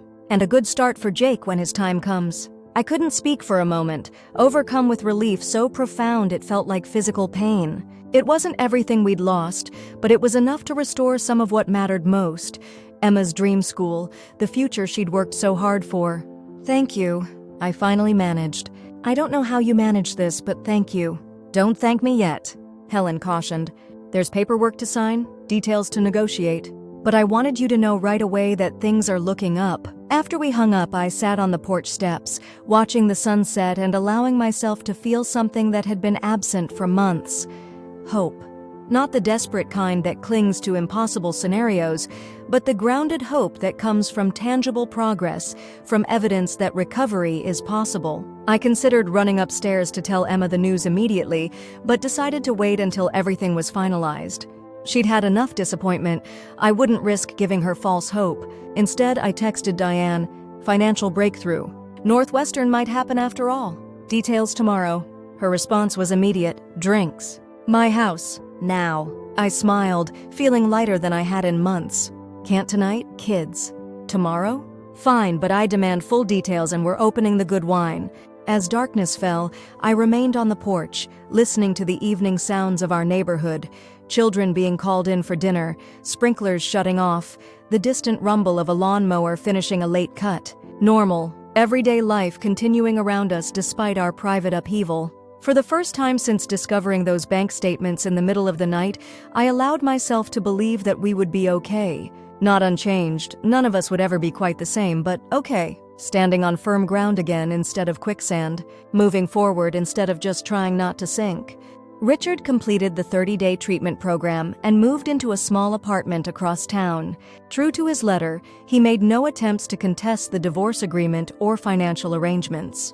He attended family therapy sessions with Emma and Jake when they were willing, Emma rarely, Jake more consistently, and he found a job at a small accounting firm, a significant step down from his previous position but stable employment that would allow him to begin repaying his debts. Our divorce was finalized in late July, a remarkably smooth legal process given the circumstances. I felt nothing signing the papers, neither sadness nor vindication, just a quiet acknowledgement that one chapter had closed and another had begun. Emma left for Northwestern in August, her financial situation secured through a combination of the Callaway investment settlement, her academic scholarship, some modest student loans, and a campus job.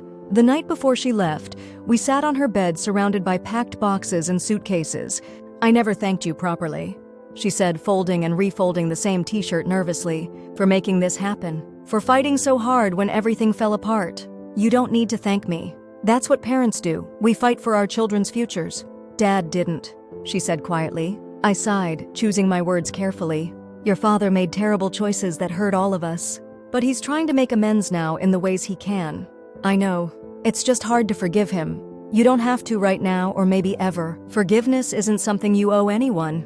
It's something you give when and if you're ready." She nodded, then asked hesitantly, "Have you forgiven him?" It was a question I'd been asking myself for months. "Not entirely," I admitted. "I've reached a place where I'm not consumed by anger anymore, where I can acknowledge that he's genuinely trying to change. But full forgiveness? I'm not there yet. Will you ever be? I don't know. But I've realized something important. Forgiving him isn't necessary for me to move forward with my life. I can choose to let go of the anger without absolving him of responsibility." Emma considered this, then smiled slightly. "When did you get so wise, Mom?" I laughed.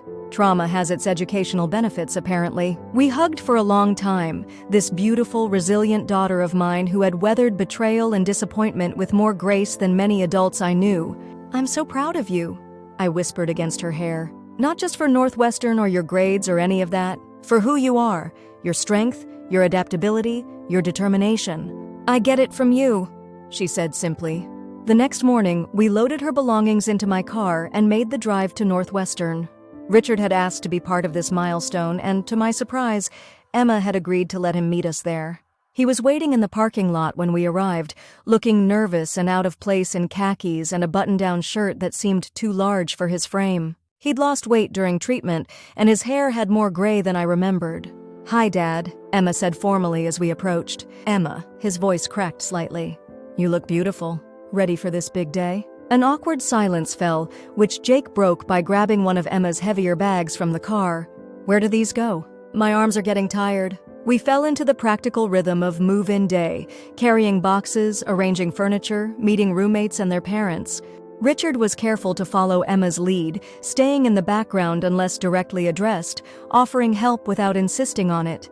I watched him from across the room at one point, witnessed the way he looked at our daughter with a complicated mixture of pride, regret, and love. When it was time to say goodbye, Emma hugged Jake first, then me, holding on a beat longer than usual.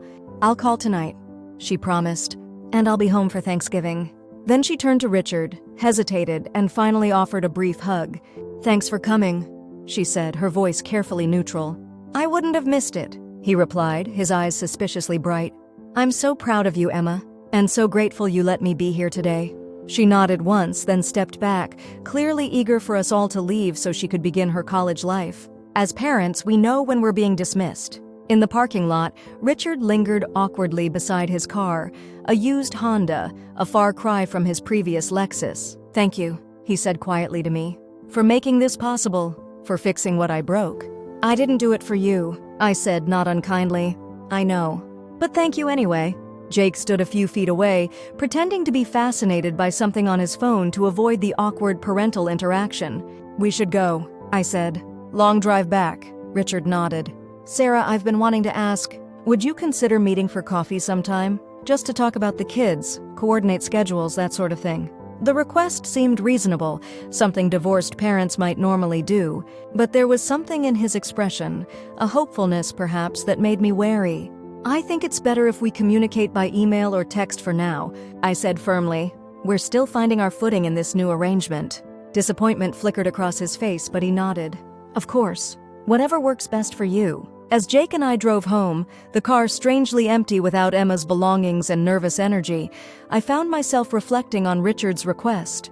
Was he genuinely just seeking a more cordial co-parenting relationship? Or was this the beginning of an attempt at reconciliation? Dad seems different, Jake observed after we'd been driving for about an hour. Less, I don't know, fake? I glanced at him quickly before returning my eyes to the road. How so? He shrugged, that universal teenage gesture of feigned nonchalance. Before he was always performing, you know? Like, look at me being a great dad or whatever. Now he's just there, not trying so hard. It was an insightful observation, one that aligned with my own impressions. Richard did seem stripped of the performative confidence that had characterized him for years. Whether that represented genuine change or simply the subdued behavior of a man who had lost everything remained to be seen. Do you think people can really change? Jake asked suddenly. Like fundamentally change who they are? It was the kind of philosophical question that had become common from him since our family imploded. Deep, thoughtful queries that revealed how intensely he was processing everything. I think people can change their behaviors and make better choices, I said carefully. I'm less sure about fundamental personality traits. Why do you ask? Dad's therapist called me yesterday, wanted to set up another family session. Said Dad's doing all this work on himself and wants to rebuild relationships. How do you feel about that? Jake was quiet for so long I thought he might not answer. Finally, he said, I want to believe him, that he's changing, that he's sorry. But then I remember how he lied to us for so long, and I don't know if I can trust anything he says. That's completely understandable, I assured him. Trust is earned over time through consistent actions, not just words or temporary changes. Yeah, he fiddled with the radio, flipping stations restlessly. I just miss how things used to be. Before everything fell apart, the simple admission broke my heart. I know, sweetheart. I do too. But that wasn't real, was it? He continued, surprising me with his perception. It was all based on Dad's lies. Parts of it were real, I said, thinking carefully. The love in our family, the good times we shared, the support we gave each other. Those things were genuine, even if your father was hiding other aspects of his life. Jake nodded slowly, seeming to find some comfort in this perspective. I think I'll go to the therapy session, he decided. Not for Dad, for me. To figure things out. I think that's very wise, I said, reaching over to squeeze his hand briefly. The remainder of our drive passed in comfortable silence, punctuated by occasional comments about music choices or landmarks we passed.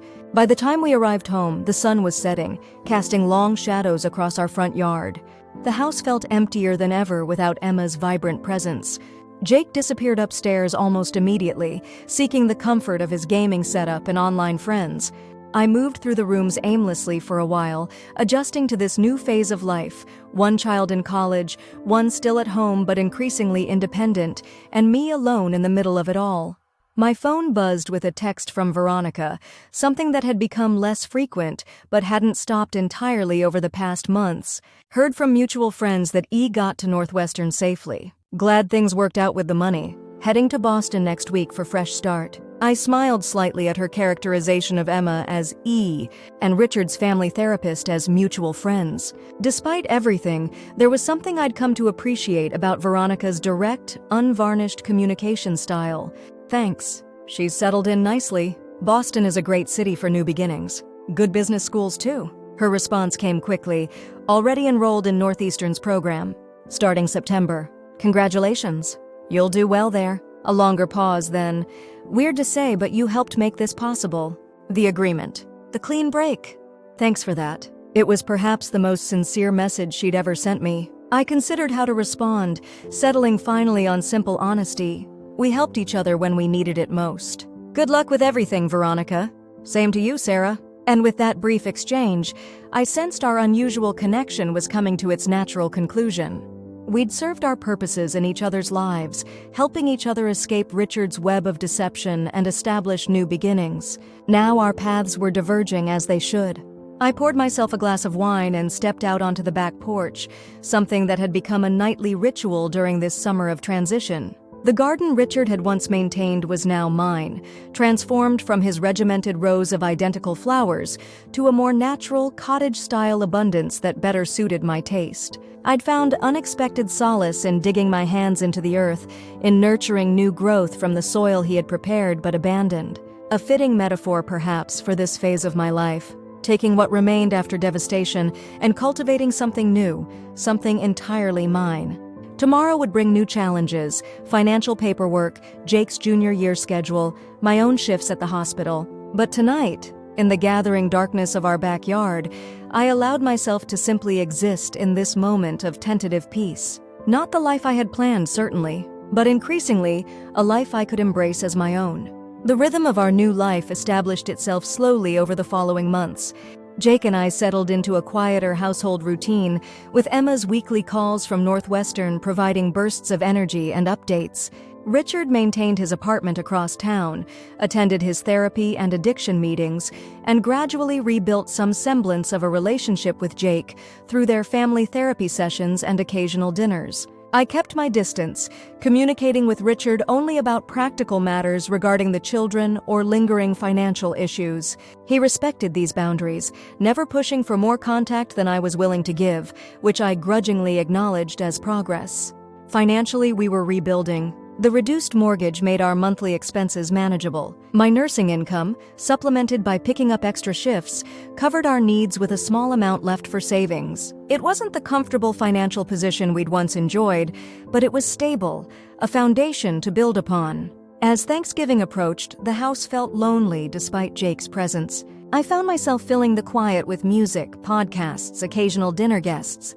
Diane remained a constant support, dropping by with wine and takeout on her way home from her dental practice, insisting I join her book club, dragging me to yoga classes I initially resisted but came to appreciate. "You need to start dating," she declared one evening as we sat on my porch, wrapped in blankets against the November chill. I nearly choked on my wine. "I'm nowhere near ready for that." "It's been almost a year since you found out about Richard's betrayal," she pointed out. 10 months since you moved him out.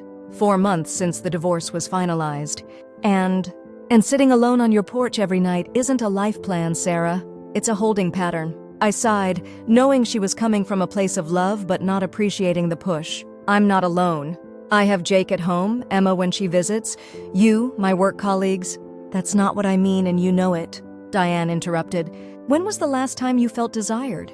Pursued? Appreciated as a woman rather than as a mother or friend or nurse?" The question hit harder than I expected. It had been years, I realized, long before Richard's affair, perhaps even before Jake was born. Somewhere along the way, that aspect of my identity had faded so gradually, I hardly noticed its absence. "I'm 47, Diane. Not exactly prime dating material." She rolled her eyes dramatically. "Please. You're gorgeous, smart, financially stable, and emotionally available, unlike half the men and women out there still working through their divorce trauma," said the woman who's been divorced for 6 years and has sworn off relationships entirely. I countered with a raised eyebrow. "Do as I say, not as I do," she quipped, refilling our glasses. "Besides, I'm not suggesting you find husband number 2. Just remember that part of yourself. The woman beneath the mom, the professional, the survivor." I let her words sink in, wondering if she might be right. Not about dating specifically, that still felt impossibly distant, but about reconnecting with parts of myself that had been submerged during my marriage and the subsequent crisis. "I'll think about it," I promised, meaning it more than she probably realized. That night, after Diane left and Jake had gone to bed, I stood before the full-length mirror in my bedroom and really looked at myself for the first time in months. The woman who stared back was familiar yet different from the one who had discovered her husband's betrayal nearly a year ago. Physically, I hadn't changed much, perhaps a few more silver strands in my dark hair, a few more lines around my eyes. But there was something different in my posture, my gaze, a certainty that hadn't been there before. A quiet strength born of weathering a storm I hadn't thought I could survive. I traced the curve of my hip, the line of my collarbone, reacquainting myself with my body not as a utilitarian vessel for work and caregiving, but as an integral part of my womanhood. When had I stopped seeing myself this way? When had I accepted the gradual erasure of my sexuality, my desirability, my right to pleasure and passion? The questions lingered as I prepared for bed, unsettling in their implications. Perhaps Diane was right, not about dating necessarily, but about reclaiming this aspect of myself that had been lost somewhere along the way. Emma came home for Thanksgiving, bringing laundry, stories about her roommate's bizarre sleep habits, and a newfound independence that both pleased and slightly wounded me. She'd been gone only 3 months but seemed transformed, more confident, more adult, more firmly herself. We had negotiated a delicate arrangement for the holiday. Emma and Jake would have Thanksgiving lunch with Richard at his apartment, then join me and my brother Mark's family for the traditional dinner at our house. This way, both parents would see the children, but Richard and I wouldn't have to navigate the awkwardness of sharing the holiday. Dad's place is so small, Emma reported when she and Jake returned from their lunch. But he actually cooked, like a real turkey and everything. It wasn't bad, Jake added, which from him constituted high praise. How was he? I asked carefully, trying to gauge their emotional states without prying too deeply. Emma shrugged. Subdued. Trying really hard. Asked about Northwestern like 1,000 times. He seems better? Jake offered. More, I don't know. Real? I nodded, continuing to prepare for our dinner guests while they settled into the living room. Their assessment aligned with what I'd heard from Richard's family therapist, who periodically updated me on their sessions with Jake's permission. Richard was doing the work, attending his gambling addiction meetings consistently, maintaining his job at the accounting firm, making genuine efforts with the children without overwhelming them with guilt or expectations. Part of me was relieved by this progress, knowing it was healthier for Emma and Jake to have a father who was working toward stability. Another part, a part I wasn't proud of, almost wished he would fail, would prove that my anger and distrust were justified. It was a mean-spirited thought that I tried to banish whenever it surfaced. Mark, his wife Carolyn, and their teenage daughters arrived at 4, bringing noise and energy into the house. My brother had been a steadfast support throughout the divorce, offering practical help with house repairs Richard had once handled, and stepping in as a male role model for Jake when needed. "How are you holding up?" he asked quietly, finding me alone in the kitchen while the others watched football in the living room. "I'm okay," I said, realizing as I spoke that it was mostly true. "Better than I expected to be a year ago." He nodded, leaning against the counter. "You seem good. Stronger." "I am," I smiled, handing him a bowl of potatoes to mash. "Make yourself useful while you psychoanalyze me." He laughed, accepting the task. "Seriously, though, Mom and Dad would be proud of how you've handled all this. Dad especially. You know how he felt about people who wallowed in self-pity. Our father had been a pragmatic, resilient man who believed in facing problems head-on rather than dwelling on unfairness or past mistakes. "No use crying over spilled milk," he'd say. "Clean it up and pour another glass." "I think about them a lot lately," I admitted. "Wonder what advice they'd give." Dad would say exactly what you've been doing. Protect the kids, secure the finances, keep moving forward. Mark pressed the potato masher down with perhaps more force than necessary. "And Mom would remind you that you're still young, with a lot of life ahead to live on your terms." I smiled at his spot-on impersonation of our mother's practical optimism. I've been thinking about that part more lately. What comes next, after the crisis management phase? And I don't know yet, but I'm starting to believe there might be something good waiting on the other side of all this. Mark bumped my shoulder affectionately. "Of course there is. You're just getting started, sis." Dinner was a lively affair, with Emma entertaining us with college stories, the cousins bickering good-naturedly, and Jake occasionally emerging from his typical teenage reserve to contribute to the conversation. As I looked around the table, I was struck by how much I had to be grateful for, despite everything that had been lost. My children were healthy and resilient. My brother and his family provided unwavering support. My work remained fulfilling. My home, though carrying the shadow of betrayal, was still a sanctuary. After everyone had gone home or to bed, I found myself once again on the back porch, wrapped in a blanket against the November chill. My phone buzzed with a text from Richard. "Thank you for arranging the shared holiday." Kids seemed happy. "Hope your dinner went well?" I hesitated, then replied simply, "It did. Glad your lunch was good too." Another message appeared almost immediately.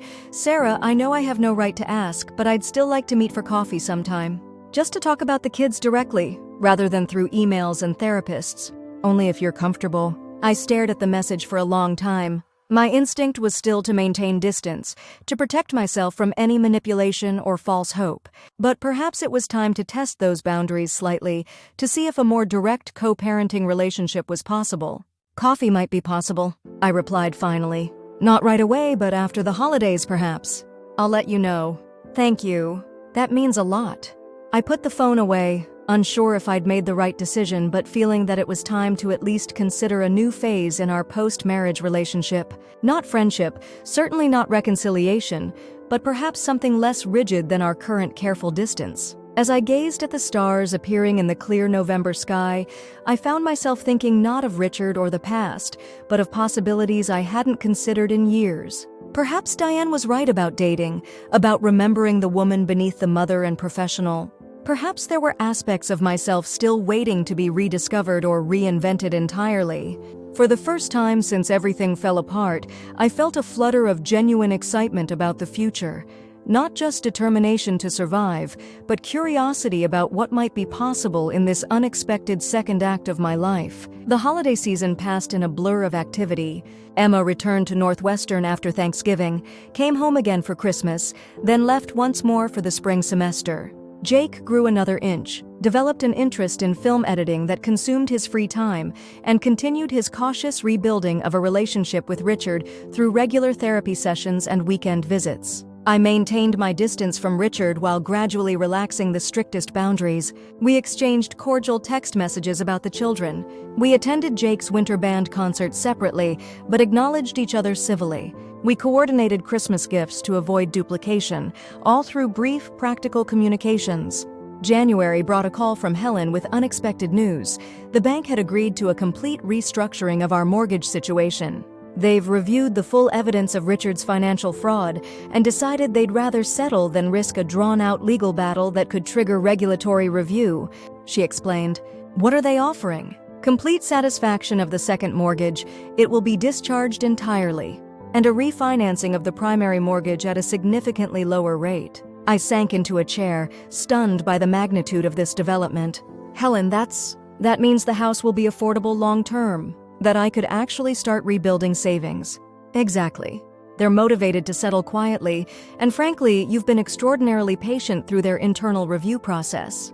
This is a win, Sarah. After the call, I walked through the house, my house now, truly and securely, with a sense of wonder. The space that had once represented betrayal and financial anxiety was transforming into a symbol of my resilience, my ability to rebuild from ruins. That evening, I made a decision I'd been contemplating for weeks. I texted Richard, ready for that coffee. Tomorrow at 10, Meridian Cafe? His response was immediate. I'll be there.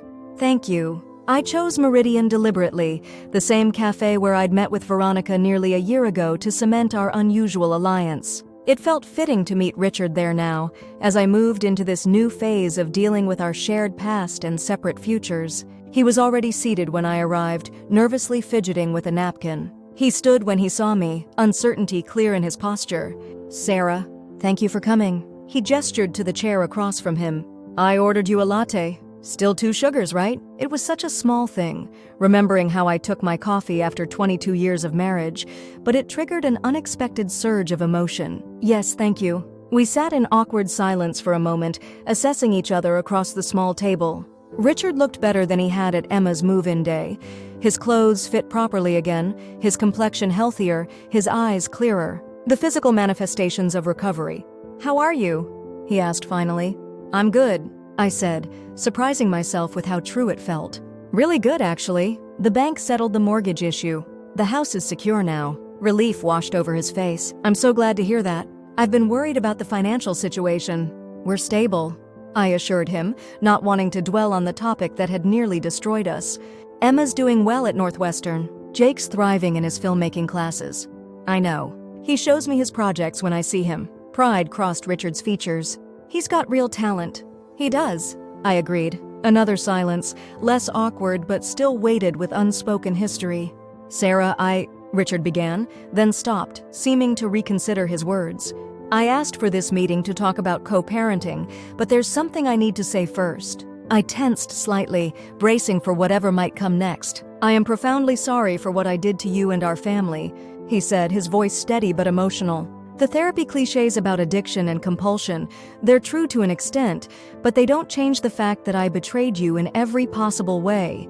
I broke promises. I stole from our children. I lied repeatedly to your face. I nodded, not trusting myself to speak. I don't expect forgiveness, he continued. I don't deserve it, but I want you to know that I understand the magnitude of what I destroyed. I understand what I lost. He paused, drawing a deep breath. And I want you to know that I'm committed to never causing that kind of harm again. To you, to the kids, to anyone. The work I'm doing in recovery isn't just about stopping gambling.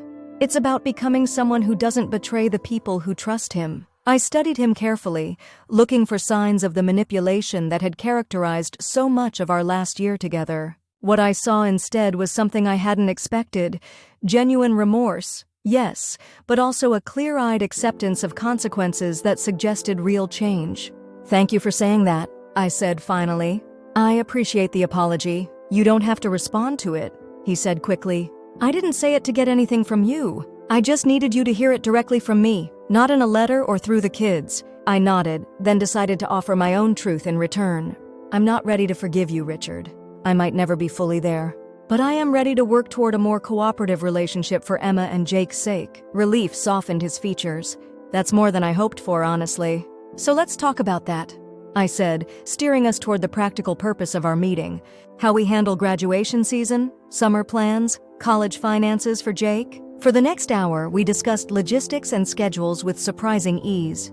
Without the weight of a failing marriage between us, we were able to focus solely on the children's needs in a way that felt productive and almost comfortable. As our meeting drew to a close, Richard hesitated before asking, "Would it be possible to do this monthly, just to stay aligned on things?" I considered the request, weighing my lingering wariness against the practical benefits of direct communication. "Let's try quarterly for now," I suggested as a compromise. "And see how it goes." He nodded, accepting the boundary without protest. "Thank you, Sarah, for everything today, for even being willing to sit across from me after what I did." As I left the cafe, I felt a subtle shift inside me. Not forgiveness exactly, but perhaps the first step toward a kind of peace. The anger that had fueled me through the worst months had served its purpose, helping me fight for what my children and I deserved. But carrying it forward would only weigh me down, prevent me from fully embracing whatever came next. I wasn't ready to let it go entirely, but perhaps I could set it down occasionally, make room for other emotions, other possibilities. Spring arrived with a burst of renewal that felt symbolic in its timing. The garden I'd redesigned the previous summer exploded with color, wildflowers and herbs replacing Richard's regimented rows of identical blooms.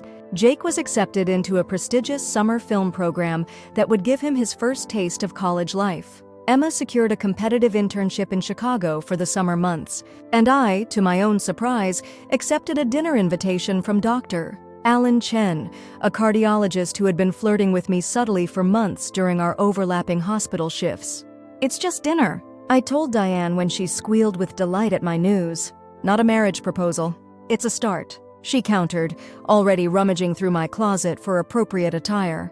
"A very attractive, successful, kind man wants to take you to dinner. This is cause for celebration." I was more nervous than I'd expected, realizing as I prepared for the date that it had been more than 25 years since I'd done this, since I'd sat across from a man I didn't know well and tried to determine if there was potential for connection. Alan took me to a small French restaurant downtown, the kind of place Richard would have considered pretentious, but that I found charming in its intimacy. The conversation flowed more easily than I'd feared, moving from hospital politics to favorite books to travel destinations we'd both enjoyed.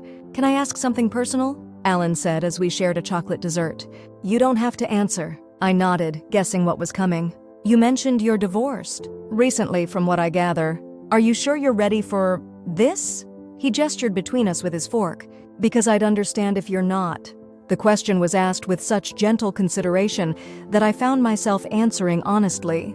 "I'm not sure, honestly. My marriage ended badly. Betrayal, financial deception, all of it coming to light suddenly after 22 years together." Alan winced sympathetically. "That's brutal." It was. But that was a year ago now. "I've done a lot of healing, a lot of rebuilding. I think I'm ready to at least explore the possibility of something new." He smiled, reaching across the table to touch my hand lightly. "I can work with that. No pressure, no expectations. Just two adults enjoying each other's company and seeing where it leads." The simple touch of his fingers against mine sent an unexpected current through me, a reminder of physical connection I'd been without for so long. "I think I'd like that," I said softly. We ended the evening with a chaste kiss at my door that nonetheless left me slightly breathless, awakening sensations I'd almost forgotten. As I watched his car pull away, I felt a curious mixture of excitement and trepidation. Opening myself to new possibilities meant risking hurt again, trusting again. The thought was terrifying and exhilarating. Inside, I found Jake waiting up, pretending to watch TV but clearly monitoring my return. "How was your thing?" he asked, trying to sound casual. "My date, you mean?" I smiled, amused by his transparent concern. "It was nice, Doctor. Chen is very thoughtful." Jake nodded, processing this. "So will you see him again?" "Probably. Would that bother you?" He considered the question seriously. "No. I mean, it's weird to think about you dating, but you deserve to be happy." His mature response touched me deeply. "Thank you, sweetheart. That means a lot. Just, be careful," he added, suddenly sounding older than his 16 years. "Make sure he's a good guy." I moved to sit beside him on the couch, heart full at his protective concern. "I will be very careful," I promised. "And Doctor, Chen seems like a genuinely good person. But this is just a beginning, getting to know someone new." Jake nodded, apparently satisfied. "Cool.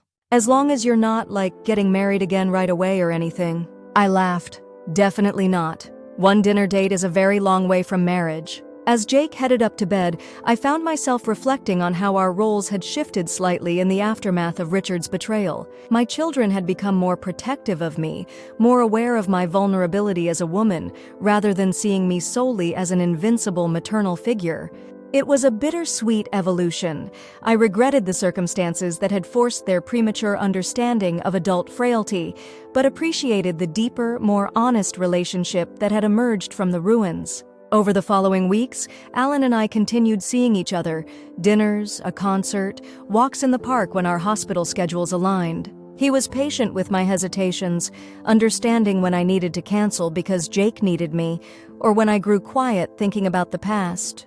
There was no rush, no pressure, just the gradual building of something that felt healthy and genuine.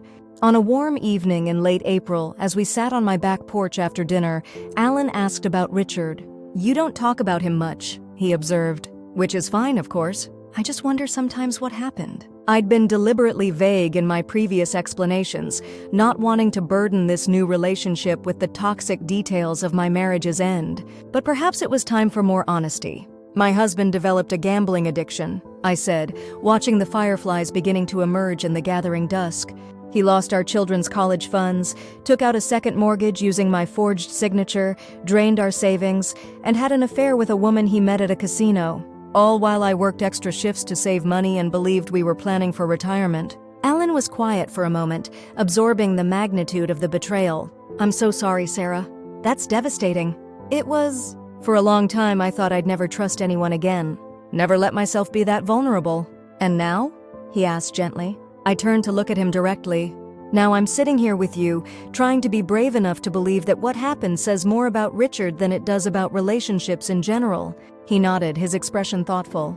"For what it's worth, I think that's the right perspective. One person's betrayal doesn't define all future possibilities. That's what my therapist keeps telling me," I said with a small smile. "It's easier to believe in theory than in practice." "Of course it is. Trust isn't built on theories. It's built on experiences over time." He reached for my hand, holding it lightly. "I'm willing to take however long that requires." The simple statement, offered without expectation or demand, moved me deeply. "Thank you for that." Later, after Alan had gone home, I received an unexpected text from Veronica. "Just heard Callaway Investments is being acquired by larger firm. Might impact educational trusts for E&J. Thought you should know."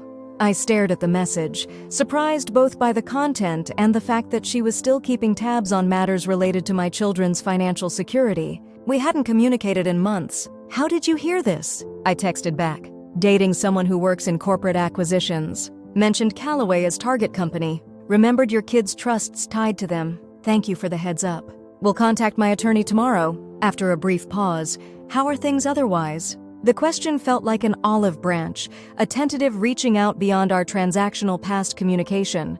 "Good, actually. How's situation resolved?" "Kids doing well. Started dating recently. Good for you. Deserved better than R all along." I smiled at her characteristic bluntness. "How's Boston?" "Cold, but good program. Fresh start was right call." We exchanged a few more messages, brief updates on her studies, my work, mutual acquaintances, before the conversation naturally concluded. It was strange to realize that this woman, once the embodiment of my husband's betrayal, had somehow become an occasional ally in my new life. Not a friend exactly, but no longer an enemy. The following morning, I contacted Helen about the potential acquisition of Callaway Investments. She promised to investigate immediately, concerned about any impact on the educational trusts established for Emma and Jake as part of our settlement. The trusts should be protected, she assured me. They're legally separate entities from the company itself, but I'll verify that the terms remain secure regardless of any acquisition. Sure enough, Helen called back later that day with confirmation that the trusts were indeed protected. The acquiring company would be legally bound to honor all existing obligations, including the educational arrangements. Your mysterious source was correct about the acquisition, she added. It hasn't been publicly announced yet. Mind sharing where you got this information? I hesitated, then decided on a simplified truth. Richard's former mistress. She's maintained some connections in the financial world. Helen's surprise was audible. That's unexpected. The whole situation has been unexpected, I said with a wry laugh. But in this case, her heads up was helpful. Well, I'm just glad the trusts are secure. Emma and Jake's educational futures are protected regardless of any corporate changes. After hanging up, I texted Veronica, "Attorney confirmed trusts are protected. Thank you for the information." Glad to hear it. Take care, Sarah. There was a finality to her message that suggested this might be our last communication. Our unusual connection had served its purpose for both of us. We had each helped the other escape Richard's deceptions and establish new beginnings. Now those new paths were taking us in different directions, as they should. I felt a strange mixture of gratitude and closure as I set my phone aside. The tangled web of relationships that had defined the past year was gradually untangling, each thread finding its proper place in the tapestry of my life, some central, some peripheral, some fading away entirely. Emma came home in May for a brief visit before starting her summer internship in Chicago. The change in her after just 1 year of college was remarkable. She carried herself with new confidence, spoke more assertively, and seemed to have developed a clearer sense of her own identity, separate from our family unit. "You look happy, Mom," she observed as we worked together in the kitchen, preparing dinner on her first night home. "Different somehow." "I am happy," I admitted, surprised by how naturally the words came. Not in the way I expected to be at this point in my life, but genuinely happy nonetheless. "Is it because of Dr. Chen?" she asked, a teasing note in her voice. Jake had apparently shared news of my dating life during their regular phone calls. I smiled, feeling a slight blush rise to my cheeks. "Partly. He's a good man, and it's been nice to connect with someone new. But it's more than that. I've rebuilt so much in the past year, our financial security, my sense of identity outside of marriage, my confidence in making decisions independently." Emma nodded thoughtfully as she chopped vegetables. "You seem stronger, more, I don't know, centered?" "That's a good word for it," I agreed. "I feel centered in a way I haven't in years, maybe ever." "And Dad?" she asked cautiously. "Jake says you're meeting with him occasionally now. We've had coffee a few times to discuss co-parenting," I clarified. "It's been civil. He's maintained his recovery, kept his job, honored all the financial agreements. Do you think he's really changed?" It was a loaded question, one I'd been asking myself over the past months as I observed Richard's consistent efforts at rehabilitation. "I think he's trying," I said carefully. "Whether it's lasting change or temporary effort remains to be seen. But he's doing better than I expected, honestly." Emma was quiet for a moment, focused on her chopping. "I had lunch with him yesterday," she said finally. "Before coming home, this was news to me. Emma had maintained the strictest boundaries with Richard of anyone in the family, limiting their contact to brief, formal interactions during holidays and her visits home. "How was that?" I asked neutrally, not wanting to influence her developing relationship with her father one way or the other. "Weird at first, but okay." She set down the knife and looked at me directly. "He didn't make excuses. Didn't try to minimize what he did. Just asked about school, listened a lot, told me he was proud of me." "That sounds positive." "Yeah." She hesitated. "I'm not ready to forgive him. Maybe I never will be completely. But I think I'm ready to have some kind of relationship with him, even if it's limited." I nodded, understanding perfectly. That's where I am too. Not forgiveness exactly, but a willingness to move forward without letting anger consume me. "Exactly," she said, relieved that I understood. "It's like he's always going to be the person who did those terrible things. But maybe he can also be someone who learned from them, who's trying to be better. People are complicated," I said softly. "We contain multitudes, as Walt Whitman would say." Emma smiled. I took a poetry course last semester. Whitman was a favorite. We continued preparing dinner, the conversation shifting to lighter topics: her roommate drama, her excitement about the summer internship, her plans for sophomore year. Throughout the evening, I found myself marveling at her maturity, her ability to process the complex emotions around her father's betrayal and find her own path forward. Later, after Emma had gone to bed, I stepped out onto the back porch with a glass of wine, a habit that had evolved from a coping mechanism during the darkest days to a pleasant ritual of reflection. The spring night was perfect, warm without being humid, fragrant with blooming jasmine, alive with the sound of crickets and distant wind chimes. I thought about the conversation with Emma, about her willingness to cautiously reconnect with Richard without dismissing the harm he'd caused. It was a balanced approach that resonated with my own evolving feelings. The rage that had sustained me through the worst months had gradually transformed into something more nuanced, a clear-eyed understanding of Richard's flaws and failures, alongside a recognition of his efforts at redemption. Not forgiveness, not yet, but perhaps a step on the path toward emotional freedom. My phone buzzed with a text from Alan. "Just finished surgery. Patient stable. Thinking of you. Lunch tomorrow?" I smiled, typing back, "Glad surgery went well. Lunch sounds perfect. Emma's home, so you'll finally get to meet her. Looking forward to it. Sleep well, Sarah." His simple, consistent kindness continued to surprise me.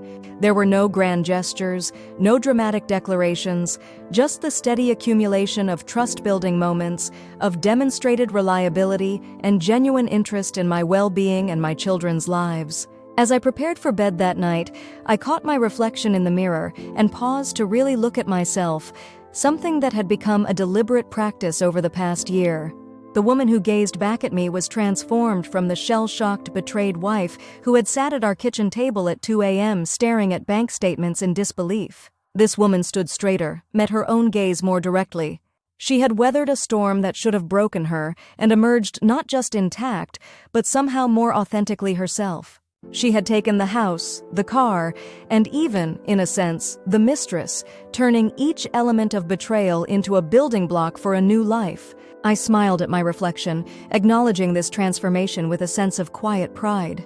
The future stretched before me, uncertain in its details but promising in its potential. My children were finding their paths. My home was secure. My heart was gradually reopening to possibility. Richard had gambled everything we had and lost. In the process, painful as it was, he had inadvertently set me free to discover strengths I never knew I possessed and to build a life that was truly, authentically mine. Not the life I had planned, but increasingly a life I cherished.